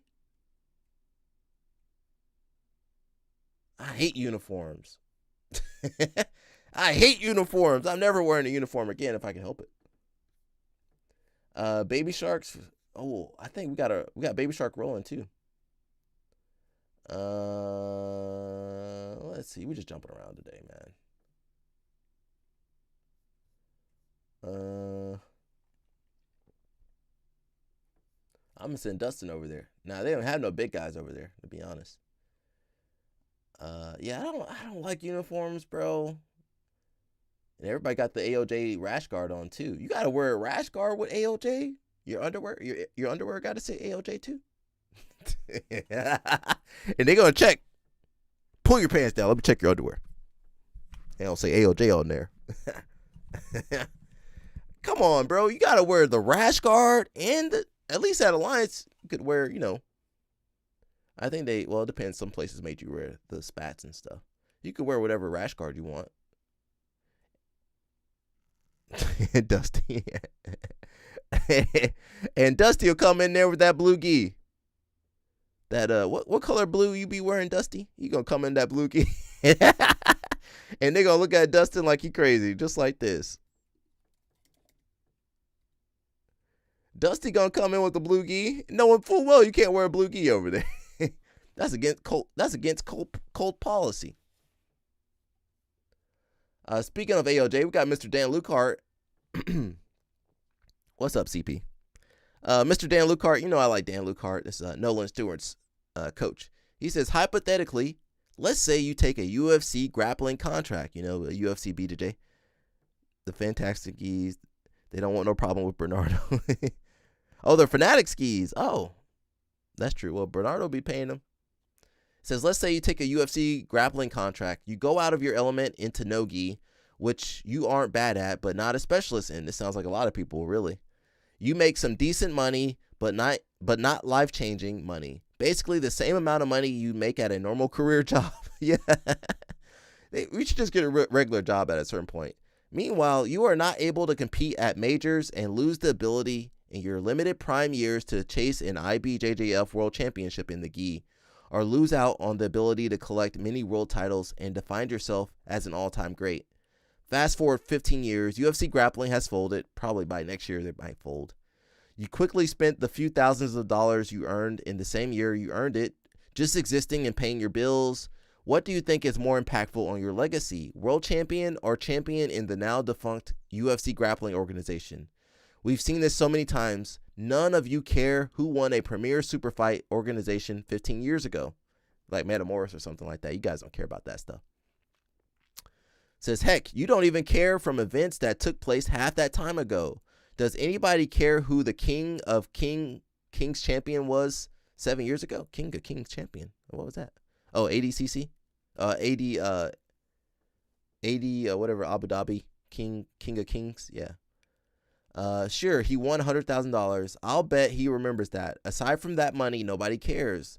Now let's say a world champion needs money. With a tiny bit of marketing, he can stack lessons over a few days at $250 each. That's pretty expensive. And that's some Otto's pricing right there. Just so you guys know, you gotta kick 70% back to the AOJ. You get that $250 private, you got 70%. 70% back to AOJ. It should just be half. Give him half. Was that 125? Actually, that'll be more. Yeah, it's more than that. 50% is 125. What's 70? What's 70%? So you get the 250 private lesson and make just as much money as you made in the UFC. Yeah, it is. They pay it though, Sarah. They're in a cult. Well, usually the cult, they take all your they're supposed to take they're supposed to take 100%. If you're in a good cult. Yeah. If you're in a good cult, they take 100% and then they give you housing and stuff, whatever else. Ain't that what Colt's supposed to do? Take all your money and then, give you maybe some subsistence, some Kool-Aid, and some crackers. What do they give you in the Colt? So yeah, you can make more money doing private lessons. It says building legacy is the equivalent financially of teaching a man to fish. So he's saying by winning worlds, as if there's a good Colt. So winning worlds is like building your legacy. Winning UFC, it don't really matter. I would say the same thing at PGF and some of these other tournaments. As much as I like to talk shit, ADCC's been around for 20 plus years. IBJF been around for 20 plus years. It's hard to compete with some of these organizations. Some of these other organizations, they're going to go out of business by, second or third year. It says, what are the odds that building legacy in the UFC grappling will pay off long term to where it supersedes in prestige an IBJJF world champion in the gi? Very low. It's not just UFC grappling or UFC BJJ. I think many of my friends and peers who went and took seemingly lucrative jobs, normal salary, in the Middle East made a big mistake as they got off everybody's radar. So some people decided to go to Abu Dhabi, Dubai to make some money, Saudi Arabia, Qatar. I know some of these Brazilians. Me and CP know some of these guys. Kuwait, Qatar. What's some of the other countries? CP was over there too. Some of the other countries, I can't remember the names of them. They over there. Bahrain. Yeah, they over there. I know some homies over there. CP. CP plead the fifth. We got some homies over there, man. And what Dan Lucard is saying, you might make some decent money over there, but you get off the radar. You off the radar once you hit the Middle East like that. And so that might be a mistake in some regards. I can see that. For them, at the time, it seemed like a lot of money. It basically the same argument. So they all gone. Who's all gone? The Middle East is all gone? No, they still around. Dara O'Connell, you guys know him. He's a pretty well-established coach. He says, I agree with everything here. However, I would add it's imperative that you, A, learn how to speak English, and B, learn how to market yourself to be able to profit on your legacy. And C, aren't an idiot with your money. Well, that got most of the jiu-jitsu people right there. Being an IBJJF or ADCC world champion can open the doors to money, but you have to be smart to make it, and even smarter not to blow it on dumb things and be able to think long term. That's not most jiu-jitsu people. For every Gordon Ryan and Craig Jones, that's those guys are rare. Those guys are rare. There's another post here. I'm not gonna read this one. It says how much to pay purple belts. How much would you expect a purple belt kids coach to get paid? I don't know. I'm not gonna start that one. I ain't gonna start that one. I ain't got enough time to start that one. Let's watch a match. We got PJ Bart versus Shane Fishman. Let's see how this went. Venom, the biggest brand in combat sports. Referee Chelsea Lear gets us underway here. Fishman sitting the guard quickly. And this is really the match. It's can Shane Fishman put his guard into play against someone who wrestles and scrambles as well as PJ Bart? Let me pause this. I want to see PJ Bart versus that Indian kid. Can we get that rematch? I want to see that rematch. The Indian kid that tapped him out. Remember that Indian kid from Indian Top Team? I coach for free, but it's my family's gym and I have an actual job. Well, yeah, do whatever you guys want to do. Whatever you guys want to do, you guys do it. I'm not fighting for anybody. I'm not fighting for you guys to get paid or whatever. You guys do whatever you guys want to do. Yeah, PJ's game very much in the ADCC style of wrestling and leg locks being probably his two. The Indian guy with the ultimate upset. Big arm drag from Fishman though. And you know what? PJ was chill until his leg was getting turned on, taken off. He was chilling. 2024. His only loss dropping there was Mika Galvao. Yeah, he's so smooth in his movement as well. Dusty, like, it's just I need beautiful. you to pick some cards for me, Dusty. He has a really high submission get paid rate as well in cards. for someone who, people might want to pigeonhole as a wrestler. He submits like 70% of his I got my Dusty cards right in here. professional matches. Yeah, he's done a good job of got my dusty cards right here. Shane's initial defenses here, and he's into that tight waist position as well. Now the guards that I might open up some cards on here, Dusty, typically one day, plays, not the today, fishnet, the octopus, that sort of thing. How much harder are they to put to use in a no-gi setting than when he's playing in the gi game? They're probably just I might different. open up In some some cards ways, they're on the actually live stream easier one day. because you don't Does have anybody to want go to see through me all open the up friction cards and on the live material stream? of the gi. Like if PJ's hands disconnect more here, Pokemon. Shane is going to be up to that octopus straight away. And the problem with these type of guards, Dusty, Shane's you getting doing paid it in- every you day getting in paid in training. cards from now on. PJ isn't feeling it and defending it every day in his training, I don't think. Yeah, certainly not the fishnet because it's such a unique get- position. you lot of get people a don't even pack know a what week. it is. And they don't know the danger when they kind of get funneled into it. Dusty, you get a pack Well, a hopefully week. we'll see it. That's We get a chance to talk you Except through we're gonna it. be broke. It's effectively a far leg, kind of leg drag lockdown. Yeah, reverse lockdown, I think, is what some people I used might to open call up it. some cards one day, not today though. But anytime Shane gets close to Delahiva, I bought these from X-guard, Dusty. We got any of these positions, he gets baseball. into the fishnet very quick from there. Got baseball cards. Yeah, basketball, football. Looking to elevate on top now. But Barch so good at floating around using that base. You guys know Ace Bailey. He went to school here. Yeah, Shane, that Georgia. arm drag grip of Shane's very strong. You see PJ struggling a little bit to strip it. Nice. Is the volume too high? That's all right. Gain inside with your legs. Yeah, Shane is, I mean, he looks strong, but he's deceptively even stronger again and very sticky with his different controls. I think he played a bit of ice hockey. Obviously, he's Canadian, so Dusty get paid I in think you have Tony's to get the bars. passport renewed or something. Tony Chocolate, Yeah, that's I mean, what he Dusty very get paid much- in. He kind of sucked PJ into that pass. Then he didn't put up a ton of resistance. Man, I'm not even watching this match, to be honest. I'm not even watching. Again, he's looking to fold that wrist inside, utilize that arm drag. Sarah said she can't hear. Yeah, PJ seems quite committed to this kind You of work almost homeschool tight waist class? position All of right. passing. Oh no, I can't do homeschool Shane's did a class. great job I of did that stopping one the grips time. when Oh, they came I gotta together. get out of this. There's a few times where PJ just knelt on the wrist. I ain't got the energy for Shane homeschool class. almost I immediately don't have the energy for anybody anymore. To be honest. You can tell PJ's done his homework that he's looking I gotta for leave, the I gotta leave the tight kids to waist Dusty. grips as opposed to crossface. Little Sometimes Shane waiter really sweep here. invites the crossface and then Little starts to get into bolo these counter. positions from there. All right, that wasn't Yeah, bad. it's All also right, very all right. nicely kind of inverting out of the weight. I believe PJ Barch, did he wrestle D2 or D1? I gotta leave the kids class to Sarah and Dusty. I can't deal with these kids. It's a good position now for PJ. He's got that head position. Okay, he let this man get chest to chest just about. But again, Shane did a good job of just creating enough space, getting his arms slightly free.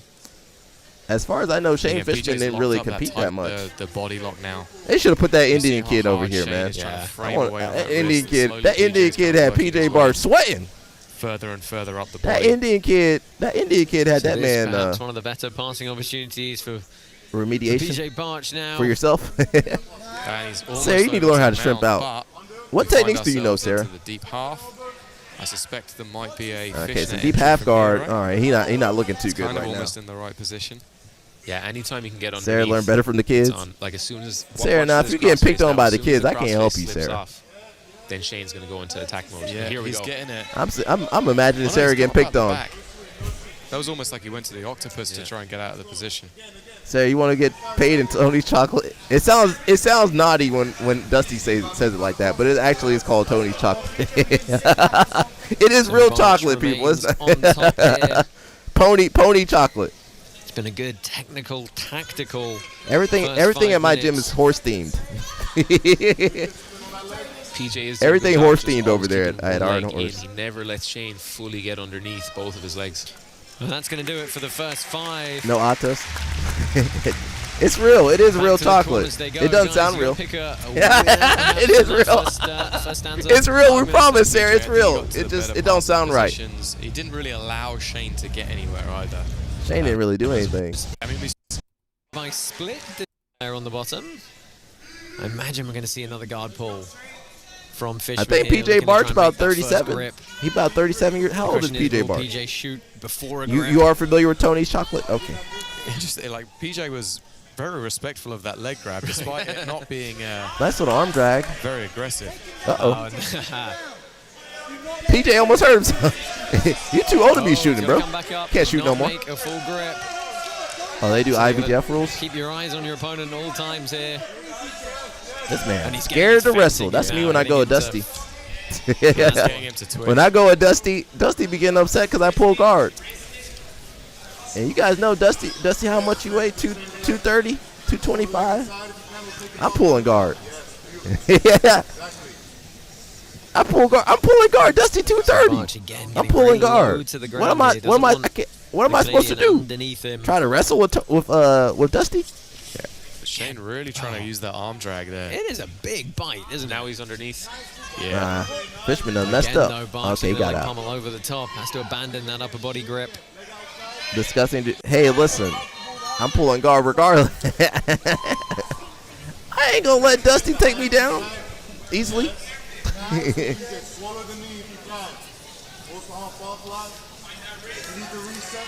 I like this kind of elbow. Well, it's kind of over now. Never mind. Yeah, again, PJ stepping over very nicely. Fishman not really doing too much. This body lock a good position for PJ now. You can tell how much PJ not really doing much either too. That it's obviously a very tight, I'm pulling guard, Dusty. There's nothing you can do to stop me. Back on that arm you can pull guard, Dusty. How about you pull guard next time?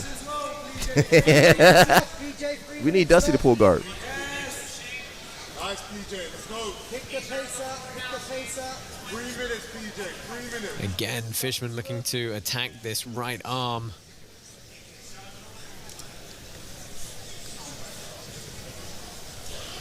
Don't do anything significant, PJ. He backs away this time.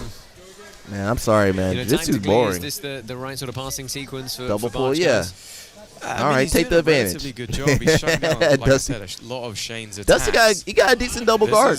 That was a good bit of movement. He keeps a little bit of outside passing here. And it's just forcing Shane to recovery rather than any kind of offense. You know? Yeah, it feels like a little bit of tempo change just then from Barch. I know we're watching this, but man, go watch some sumo, everybody. Sumo's way more exciting than that. Hell, judo's more exciting. PJ's just so used to people trying to attack his legs.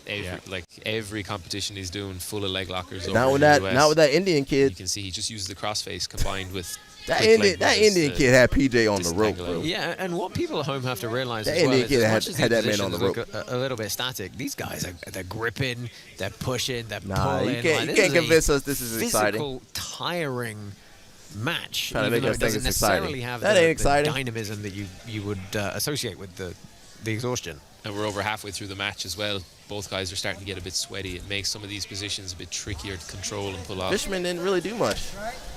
All right, that was okay. Never mind.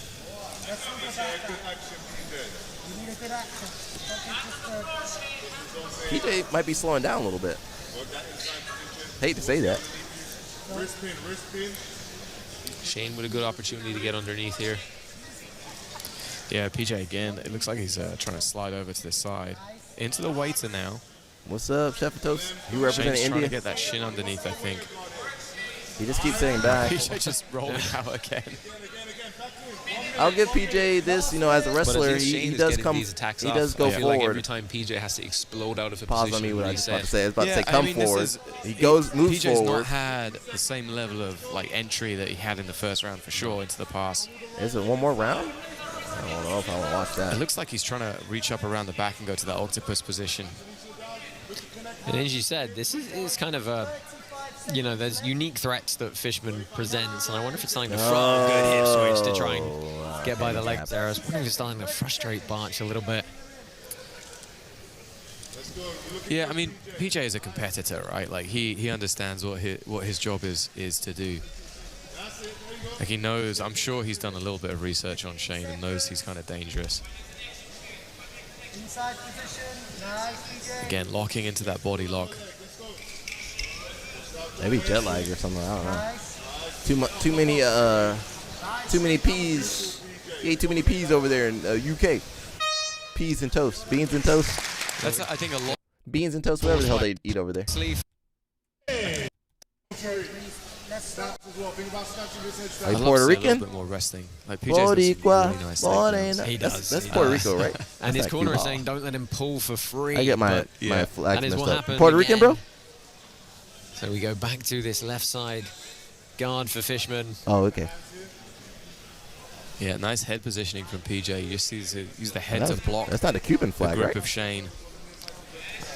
Shane is getting Nice. up on the leg. Yeah, he's going to be careful with it. It's tough wrestling up against a former D1 wrestler, right? Where was he D1 at? You know, having the confidence to counter wrestle from the top position is a bit of a cheat code.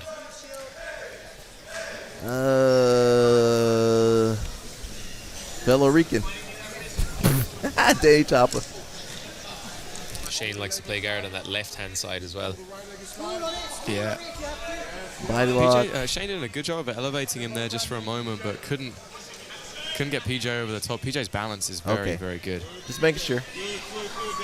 Make sure I don't get the my flags confused, which I tend to do. I do get my flags confused.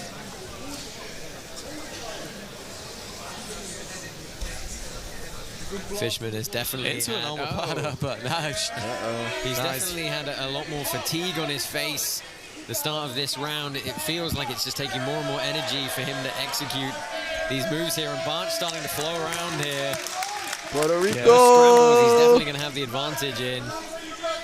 To be fair, yeah, that was a really nice little sequence. It's pretty close. The color is just inverted. It's pretty close. A little bit fancy. See, look. It's close. The omoplatas are hard at the best of times, let alone in Puerto Rican, red, white, red, white, red, white. Cuban, blue, white, blue, white, blue, white. Blue, white, blue, white, making great blue. use of that Yeah, far side it's arm drag grip. reversed. And even when it's this sweaty, It's close. It's close though. Come on. You know Americans don't know geography. Well, he's pulling that shoulder for right. If he can bring the shoulder in front of I'm the happy hand, I know it where makes those islands are. The grip much easier and takes away a lot of the power and the strength of PJ. God dang, I've been talking through this whole match. All right, they need a shot clock over here, just like PGF. Anybody watching PGF tonight? This round. I might put up $2 on the live stream. Yeah, I might put up $2 on the Octopus. Not Octopus, on the live stream, PGF. They close. Now, I said they were close. LO Snap about to jump on me. He said they 400 miles away from each other, something like that. 1,000 miles? How many miles away are you guys from each other? Competed on super fights here. He's competed in our. I was like, man, they close enough. And in our you guys all eat as well. Plantain and mofongo. You guys all eat. You guys all eat pork. He's just gonna hold on. Pace is slightly slowing down here now in the third round. Man, they both seem to be figuring each other out a little bit as well. Yeah. It's very much at the moment. Plantains, rice, and beans. Sarah, where you from, Sarah? I feel like Sarah, Jamaica. He's up by 2 rounds, so yeah, doesn't need to take any Sarah, you from Haiti? chances. Yeah, where are you from, Sarah? Diving on that body lock, and then we get into this kind of cycle. You from Haiti? No, you aren't really. Shane here. Yeah. No, you aren't. Yeah, one of the few times are you joking? Seen with a big scoop under the leg. Are you joking, Sarah? Yeah. I mean, PJ has some Sarah joking. internal rotation on his hip. Really? I just guessed. I'm from here. I'm from America. Oh, you're not? Okay. Okay. Where are you from? Well, Fishman's got Miami? just under a minute now to try and find. That might be worse. I'm sorry, Sarah. Sarah. Tough to see where it's going to come from. Barch has been wise to Chicharron. almost everything that's been thrown at him so Pina far. colada. What's the getting into some deep passing. What's that winter drink we had? I can't remember the name.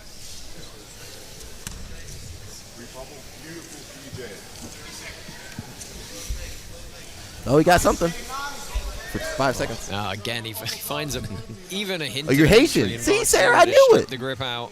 He said roaches. In on the final 15 seconds now. How did I know Sarah's from Haiti? Great leg work from I Barch don't know. throughout the night as well. Anytime Shane gets I'm from close here to in getting America. underneath, he's just making use of that great hip mobility to get one. She said at that's why I least tried to one foot move back to inside Houston to and shut escape down from. some of Shane's attacks. Escape them. Then they followed you there. Well, we're going to go to a judge's decision here. No secret. I don't know how I knew Sarah was Haitian. It's gonna be. We got a lot of Latinos over here, man. Cubans, Cubano, Puerto Rican, Coquito. Yeah, Coquito. From that third round. I like that Coquito. I had some good Coquito last year. Yeah, I mean, this was the most significant move of the fight, right? That coquito's good. Yeah, I love went it. very fancy. Had a good flow sequence. That coquito, bro. That coquito had you passing position. have you having a good time. There's a really gritty match. Very close range match. Right. Yeah. We got all the Caribbeans over here. Ladies and gentlemen, we go to the judges' scorecards, and they And see CP can be whatever you need him to be. PJ Bond. Yeah. All right. Man, that was rough. CP can be whatever you need him to be. CP can be whatever. Yeah, we got Brazilians, we got Venezuelans, we got we got Colombians, we got Ecuadorians. We ain't got no Mexicans. Actually, we might have some Mexicans here. We got Canadians. We got people from Japan. People from Iran. We international over here now. Someone says Max Hansen versus Owen Jones. Honestly, real talk though. Finally, Owen Jones, I make more money than you without even having to fight because your IQ is too low to establish an income by yourself without asking for handouts like 95% of B-Today athletes. They both need to stop. They need to stop. The Reddit poster says, it's a good matchup for Polaris, but what has Hansen done to talk to Jones and all of B-Today athletes looking to get paid? Is the goal of being a professional athlete just to have enough clout to run a Patreon? That sounds about right.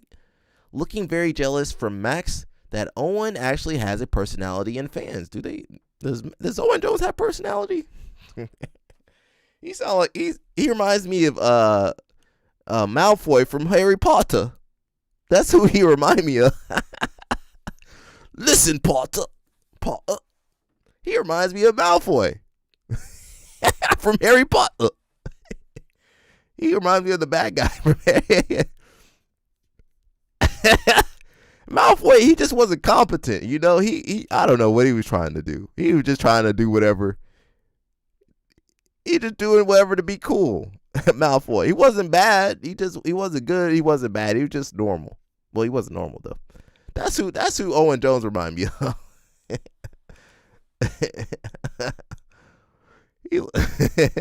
And look, and Max Hansen looked like Harry Potter. Wait a second. Did I just put two and two together? He looked like Harry Potter. He looked like Malfoy. Wait a second. See, only on the Alec News Network would you understand that. He's Harry Potter. Look at his glasses, and he's Malfoy, Draco Malfoy. See, look, I figured it out. We got expert analysis over here. It says Jones submitted Gabe Souza at ADCC. Again, who cares? Is easily superior to Hansen's entire career. This sounds like a Hansen fanboy. Flow Grappling has Hansen unranked at 145 and below Jones at 155 for a good reason. Someone says, just playing the social media drama game. Everything is a grift. Calm down. Glory doesn't pay the bills, and athletes have to live in the real world. Pretty sure the context here is that Owen Jones was talking some stuff about Max and forced Max to talk back. In the end, they are just selling the match. And you know what? That match is boring. I'm going to be upset. If we try to watch that match later and it's boring. People like the drama of trash talk, but you have to be deep in this sport to even know who Max Hansen or Owen Jones are. That's true. I'm upset I know who these guys are. I'm upset I know who these people are. This will get zero. This will get zero viewership. But good try, boys. Yeah. It's all fake and fabricated to hype the match because no one will watch it otherwise. Well, social media shape a good part of what we are nowadays, and if you doubt, just think of the big divides in the political scenario. That's too much. All this is terrible cringe. You know, we could just grapple without all the pro wrestling nonsense. Who are these people? That is a good question. Harry Potter and Draco Malfoy. It comes off really shallow to brag about IQ and how much money he makes. Never go that way if you're arguing. I mean, nobody really cares if he's rich or smart. Having high income doesn't count towards being a good person. On the contrary, riches make it harder. It's easier for a camel to go through the eye of a needle than a rich man. What you know about the... Oh, you asking her. Is that something in Miami? I'm good on Miami. I'm good on South Beach. I'm good on Collins Avenue, Collins Ave, whatever, Collins Drive, Collins Ave. I'm good on all that. Sponsorships aren't handouts. They're advertising opportunities. Even fundraisers aren't handouts. They are advancing causes excuse me, that are important to them. Max is really just admitting people don't care about him as much. Sounds jealous. Owen is just a loser. Pay him no mind. The way he acted after losing to Kynan was nothing short of embarrassing. I got banned from ADCC Discord because I hurt Max Hansen with an emoji, and he got big feelings from it. He kept complaining to Mo on his messages a couple times, and he was bald. I don't know what that means.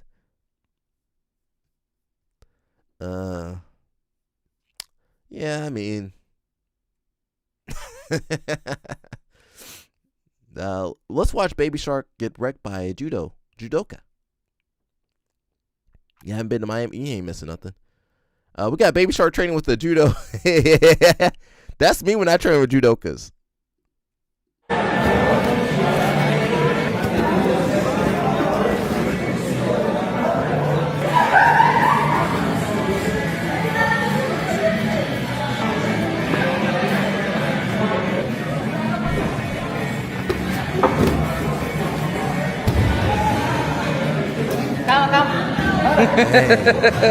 So judo does work? Oh.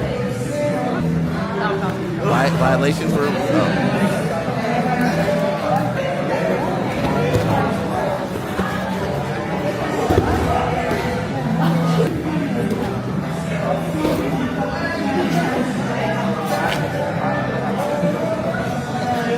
He got one on him. 20 segundos. 10. 9. Oh.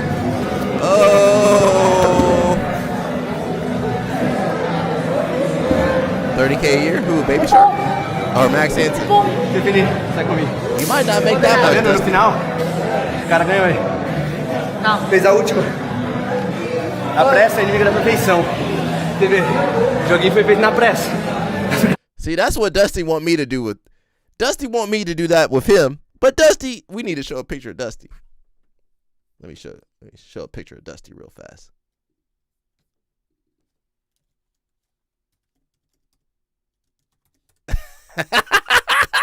Let me show a picture of Dusty. He want me to do takedowns with him. And this this what Dusty looked like. He want me to do takedowns, and that's what Dusty. I ain't taking down that Clydesdale. Clives and Little Haiti. I haven't been to Little Haiti. I usually stay South Beach. Yeah. I don't really do too much when I go to... now, I will get some acai when I go to Miami. That's Dusty right there. And here's me.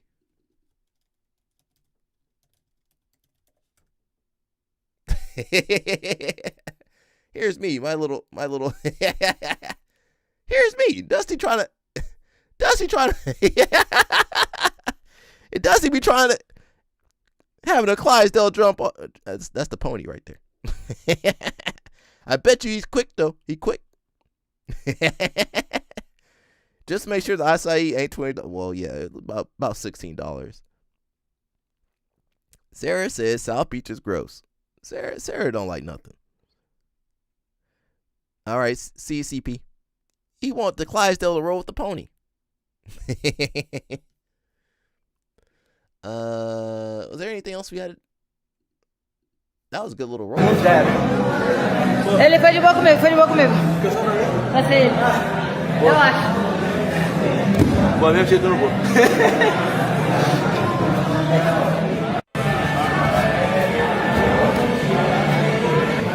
That's pretty good though. We need to cross train more, man. We need to cross train more with the judo people, man. Fabricio, he might have the best judo and jiu-jitsu right now, I think. Yeah, I think he got the best judo and jiu-jitsu. Is there anything else I care about? Let me see. We saw PJ Barch. We got Baron Bozo. Let's see what Baron Bozo got to say real fast. He says, I lived in Little Haiti for over a month in 2019. You had a good time. I want to get one of those patties. Beef patties? What you guys got? Anybody who talks about how much they make probably is half. Yeah. That's why I say Dusty.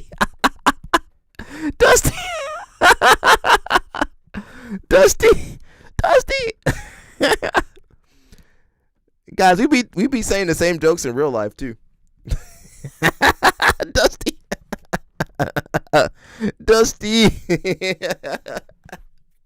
Let me watch Baron Bozo before you get upset, Dusty. I am a BJJ black belt, ranked in the top 10 of the subscribers. IBJJF in the lightweight division.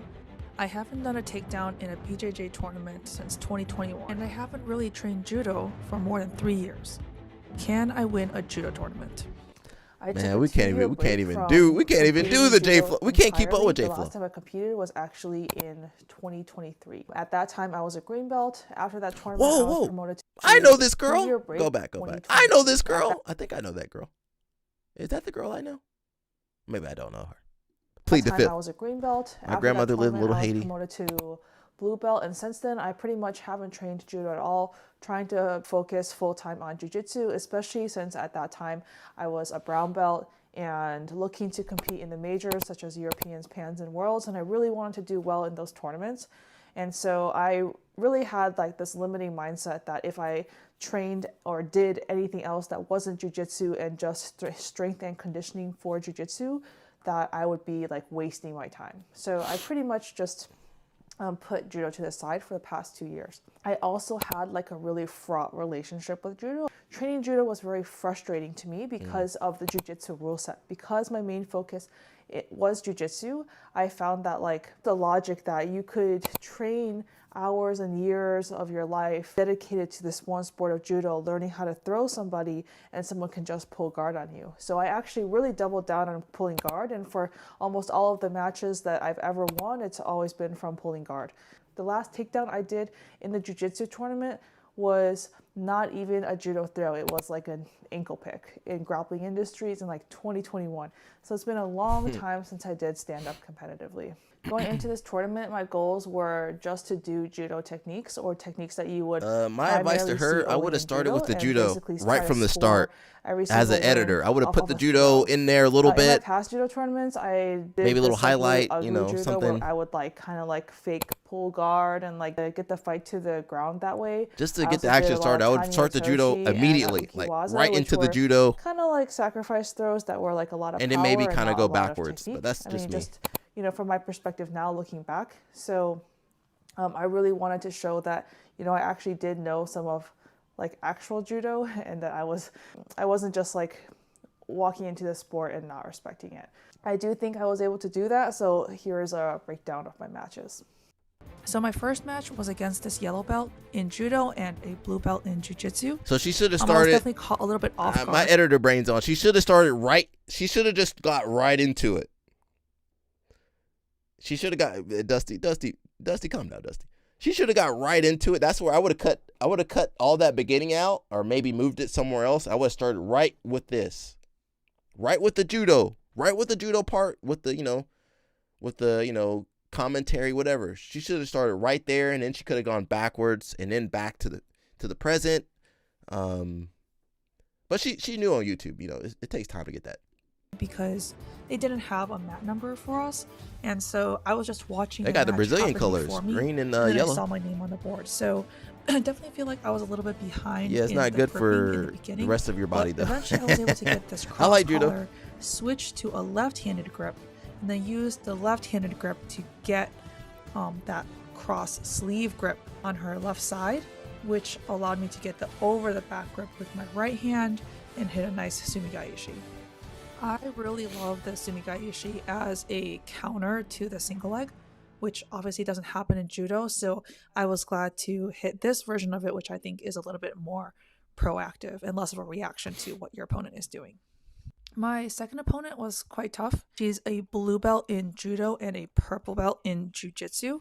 I had done a newaza tournament before where we started on our knees and just focused on pinning, so I kind of knew how strong she was, but I had no idea what she would do on standing. And honestly, I didn't want to find out, so I hit this seonagi, which earned me a wazari, or half of a point. That's a jiu-jitsu move even though right my there. goal was not to do too much newaza, if there's an opportunity to win a match faster, I'm always going to take that road. So I tried to turn her over and nothing really happened.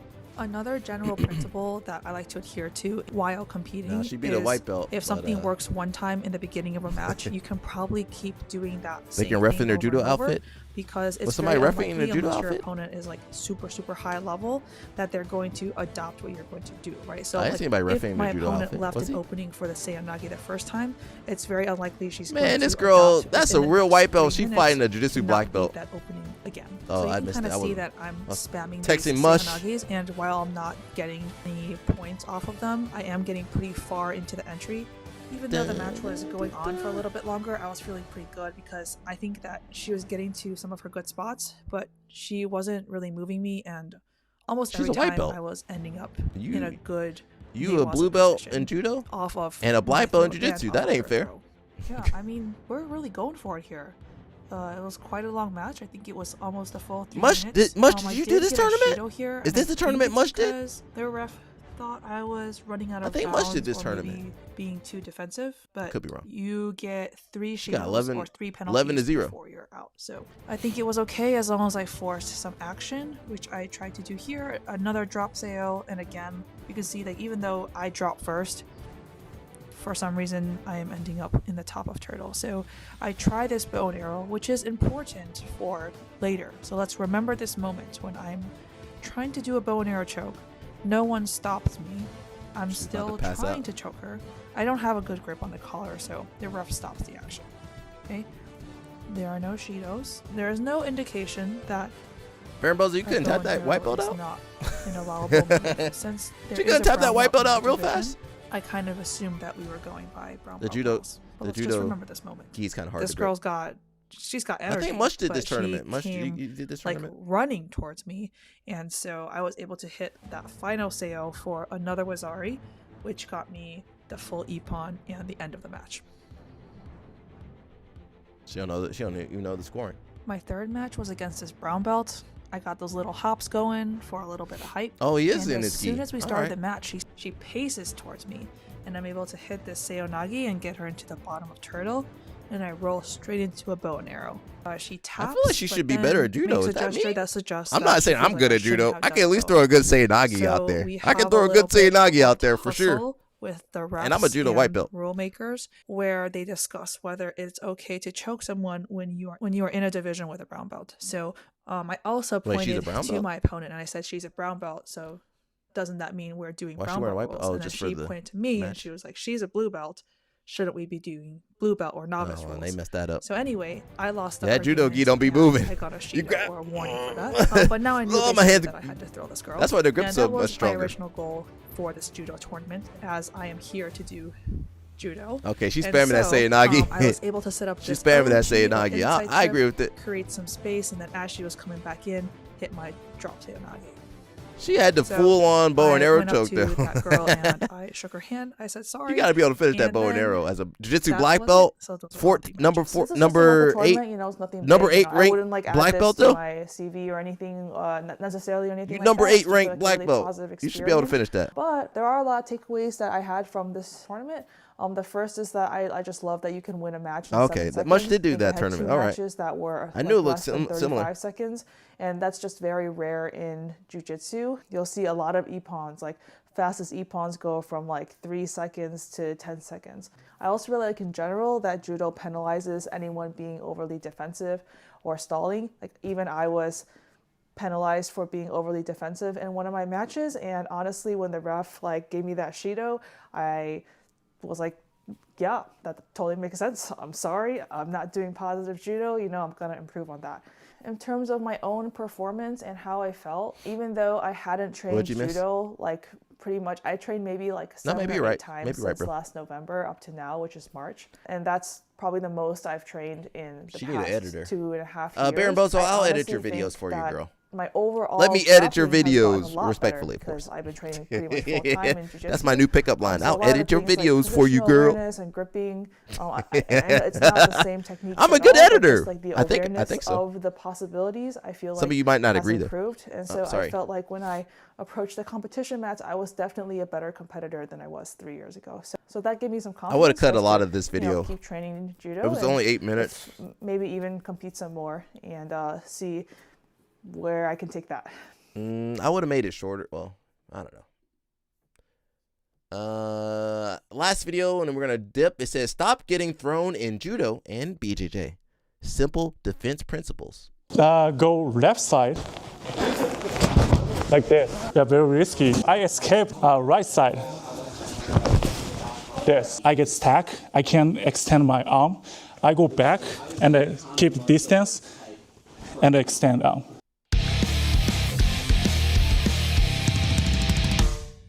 Okay, today, so let me explain how to protect the opponents, like techniques, like in Aiotsu. So we have to like protect the opponent's techniques, how you resist What's the the time opponents. limit? And so in Kenkaiotsu, so we have to I thought it was 3 protect minutes. the opponent's techniques. We have Uchimata, Seunage, Osuzugari, so many types of the defense. See, that's what you need to do stand-up with, Dusty.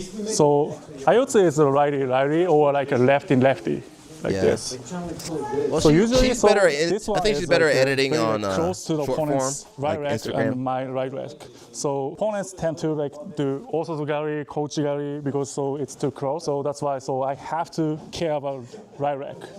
So if the opponents come to the osozugari, Is this guy in your weight class, Mush? I go. Is this guy in your weight class? I get strong. That's why. So I have to deal with this osozugari. That's so. If I bend the waist, so you go osozugari. So it's good, but so I have a risk to get like a next techniques, maybe sasai or something, because I bend the waist and my weight is so full. Yeah. So that's why so very like weak to get this direction. So that's why it's not a good idea to like. This who bend the Dusty waist. need to be doing takedowns So with. I always like stand straight, like this, not like bend the waist, bend back. So if the opponents go osozugari, I keep like a straight. But so my left leg hip is all these judo guys heavy, man. Right hip. Every judo person heavy. They all heavy. Like this. So I turn my hip like this. You don't really do judo And till you hit attack the 250. That's the real opponent's judo hip. right there. Like that. Or so if the Kinda got a better opponents angle do on it. like osozugari, so my leg is go back and I keep straight. Yeah, And sumo, so Mush, I sumo. attack his left Sumo, yeah, I'm not. like this. I don't believe Pull jiu-jitsu back people make any money. and attack. Even if jiu-jitsu people make money, they ain't keeping that money. Like this. Okay, he's kind of moving out So of the way. next is Uchimata. Uchimata is like so opponents pull forward. This.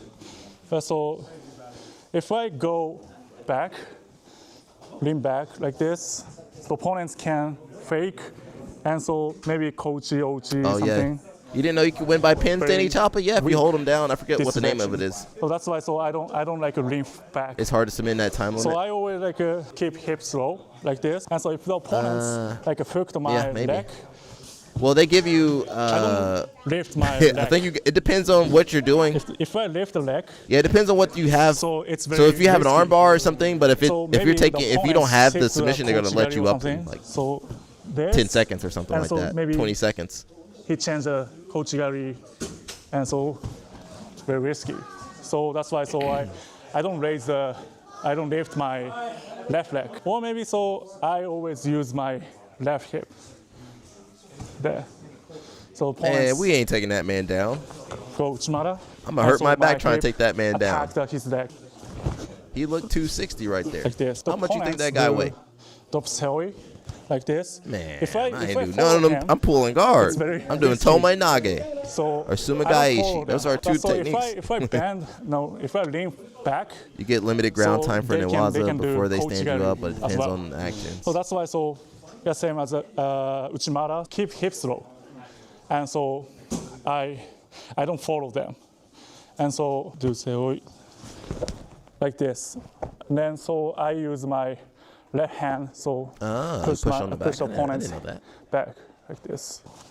I'm gonna try that, but I'm gonna be flying in the air. It's very strong seonage, so almost like it gets strong, but so I don't follow them, so I escape the. We need much to explain all the judo right rules, Wazari and all the other stuff. Yes. So if I go left side, the opponents can seoi, keep doing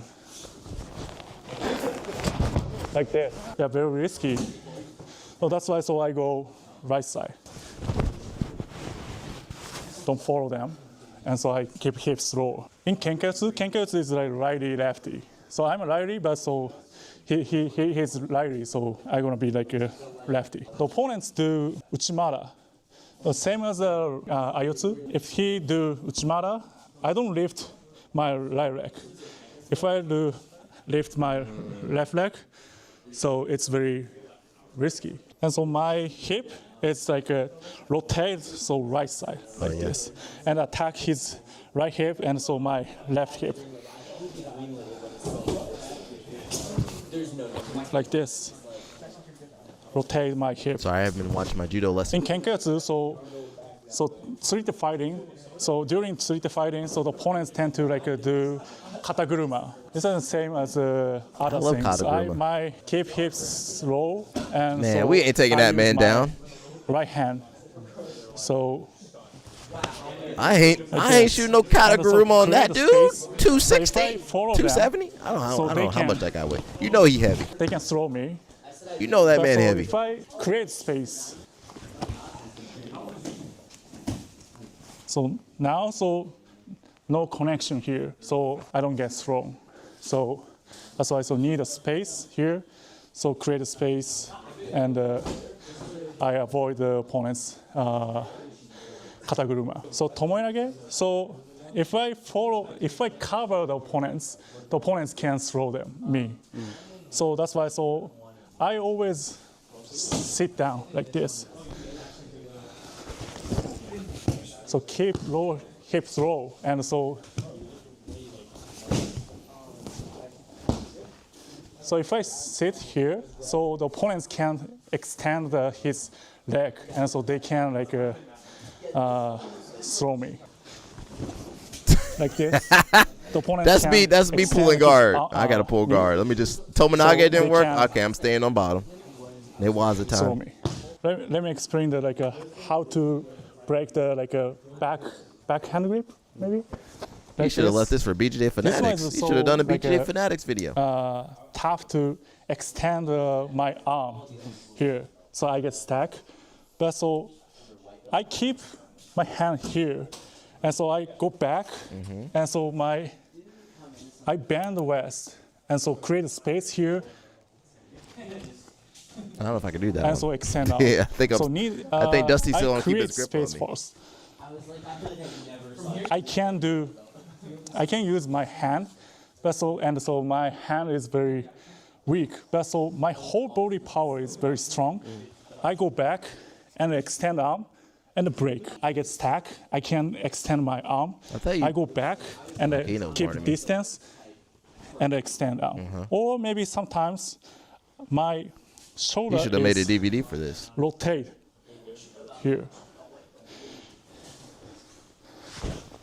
Yeah, that's how I learned it. Now kind of do I that can shrug. Extend my arm, but so I can rotate my shoulder here, and so I can extend my arm. And now Huge honor, we got it. Put back. Ken Judo And so NYC. back He's really is great at judo. like a round. And I remember when he won the judo tournament with that technique. He's going to show us right now. Rotate and back. And I was just like, man, this is so amazing. So very strong arm. Shout out to Bernardo. They can extend. My impression Create wasn't space. too good today, but usually I got a good impression. It's important thing is that like create Guys, space. So if I Okay. follow them, I'm sorry, Bernardo. so I will get strong. But so keep distance is so important to like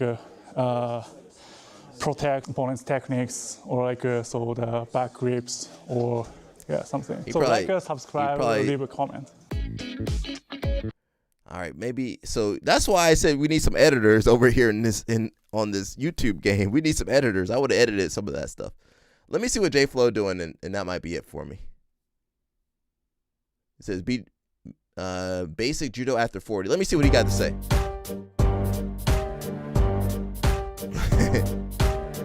J Flow too smooth. We're just gonna watch a little bit. My right foot, my supporting foot. I'm just gonna watch a little bit. These are the old guys. And my partner's weight every Everybody time. bald. Instead of just like a great. tap lightly, it's more. That's my class. In a way where I could facilitate me leaving my left foot. So it doesn't mean my Uchimata in a randori situation would be the same. It might be me swinging in.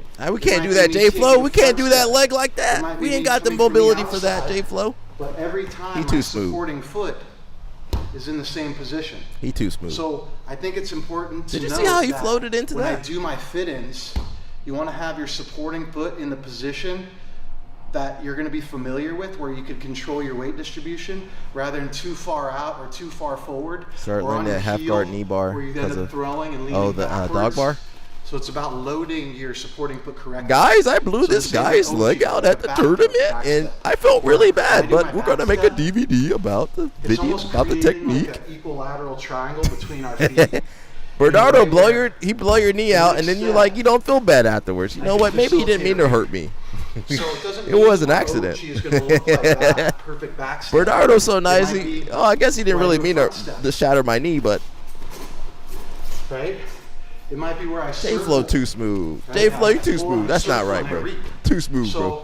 it's about feeling the space you want to inhabit rather than the exact movement is the same for our entry and like randori. And I know in judo, like it's like a almost. Dustin a told me not to quasi-religion make fun of when you're Bernardo. going I'm not in. making. I'm flattery. That's This just is the flattery, familiarity Dustin. of pulling. Now, if I moving want to your make, feet, if I want to do having Dustin, multiple you gotta go layers happening at nerd. the Shut same up, time. nerd. So Dusty. That's Dusty impression. try and think of Nerd. it as a way. You gotta let to the vein. build You gotta those let the veins in your principles rather than, like, in your temple here's the pop way I'm out. only You want to do gonna that? do the Because a lot of times if I'm doing Uchimata, That's my Dusty impression. and they're bent over. This is almost impossible to do a back step. My But if I throat's can about to pull go. and circle, I might be able to swing my leg where I'm inhabiting the same space. He blew out so many knees and then gave him a hug. Huge honor to destroy your knee. You know, as we do our Uchikomi, understand Yeah, he coming blow your close in and getting far out, blow your knee out. pulling, turning your head, separating the collar from their chest, all these little J things Flow are too gonna pay smooth, man. dividends later. You be in class, It's you're like, not man, really I ain't never gonna do it that way. That's like a misnomer. You know, I think a lot of people do their Uchikomi, like kids especially. So I will say ecological. They're not supposed to be talking that much. So let me see if we can zoom through a little bit. I'm basically done. I just wanted to see what he's doing. I'm done. J Flow level foot sweeps when I grow up. Man, you gotta start at birth to do that J Flow. All right, everybody. Shout out to Dusty for joining us. Chef and Toast, Sarah. We got a couple people listening to the live stream, working out, doing whatever they got to do. Some people on vacation. We appreciate everybody. Appreciate everybody for spending their time with us. And that's basically it. We should be back tomorrow. Same time, same place. See, Dusty, you got to be consistent, Dusty, when you do your live streams. And that's basically it, man. I don't have anything. We talked about Owen Jones and Max Hansen. I call them Harry Potter and and Draco Malfoy. Oh, that's Houston right over there. Where are they at? I call them Harry Potter and Draco Malfoy. That Paul, Harry Potter. I can't remember what he used to say. That's basically it, man. I ain't got nothing today. We covered a little bit. We do have NCAA's, Big Ten's coming up. Pans coming up. I won't be there. Sorry, I won't be there at Pans this year. We got some other stuff. Polaris will be coming up. Who's Number One coming up. RAF coming up. We don't have no roaches, though, but yeah. We'll leave those in Houston. That's basically it, man. Does anybody want to see me open up cards on here? I might open up some cards. I'm trying to be like Dusty over here. When I get some money, I'm going to get some cards. Now, I'm not gonna produce any grandkids, but I'm gonna have some nice cards collection. Dusty says you're getting double legged through the wall tonight. I've had enough. Nerd.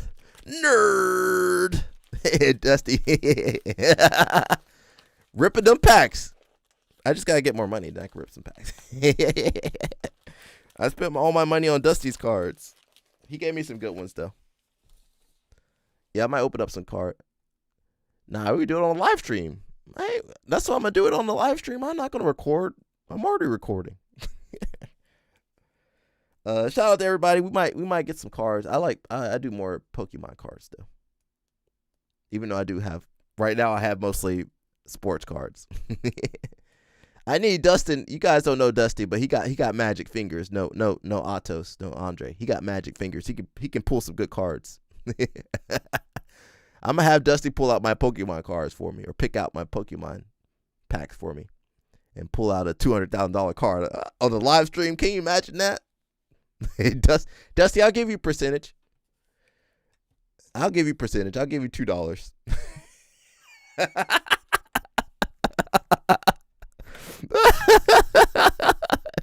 It'll be live on Alex Show next time. Stay tuned. I'll give Dusty $2. How much you want for finder's fee, Dusty? $20.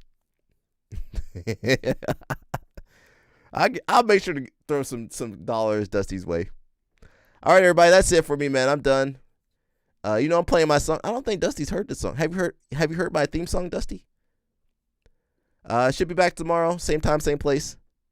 I'm pulling guard though. All right, see you guys, Dusty. I'll see you later, bro. I'm playing my theme song. I don't know if Dustin's heard it before. See ya. Yep. Dusty, you need your own theme song for your live stream.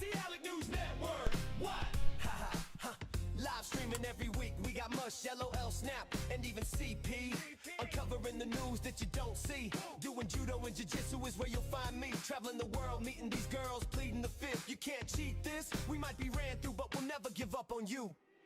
It's the Alec News Network. Ha! It's the Alec News Network. It's the Alec News Network. Ha! It's the Alec News Network. Ha! It's the Alec News Network. Ha! It's the Alec News Network. What? Ha ha ha! Live streaming every week. We got Mush, LOL, Snap, and even CP. Uncovering the news that you don't see. Doing judo and jiu-jitsu is where you'll find me. Traveling the world, meeting these girls, pleading the fifth. You can't cheat this. We might be ran through, but we'll never give up on you. It's the Alec News Network. Ha! It's the Alec News Network. It's the Alec News Network.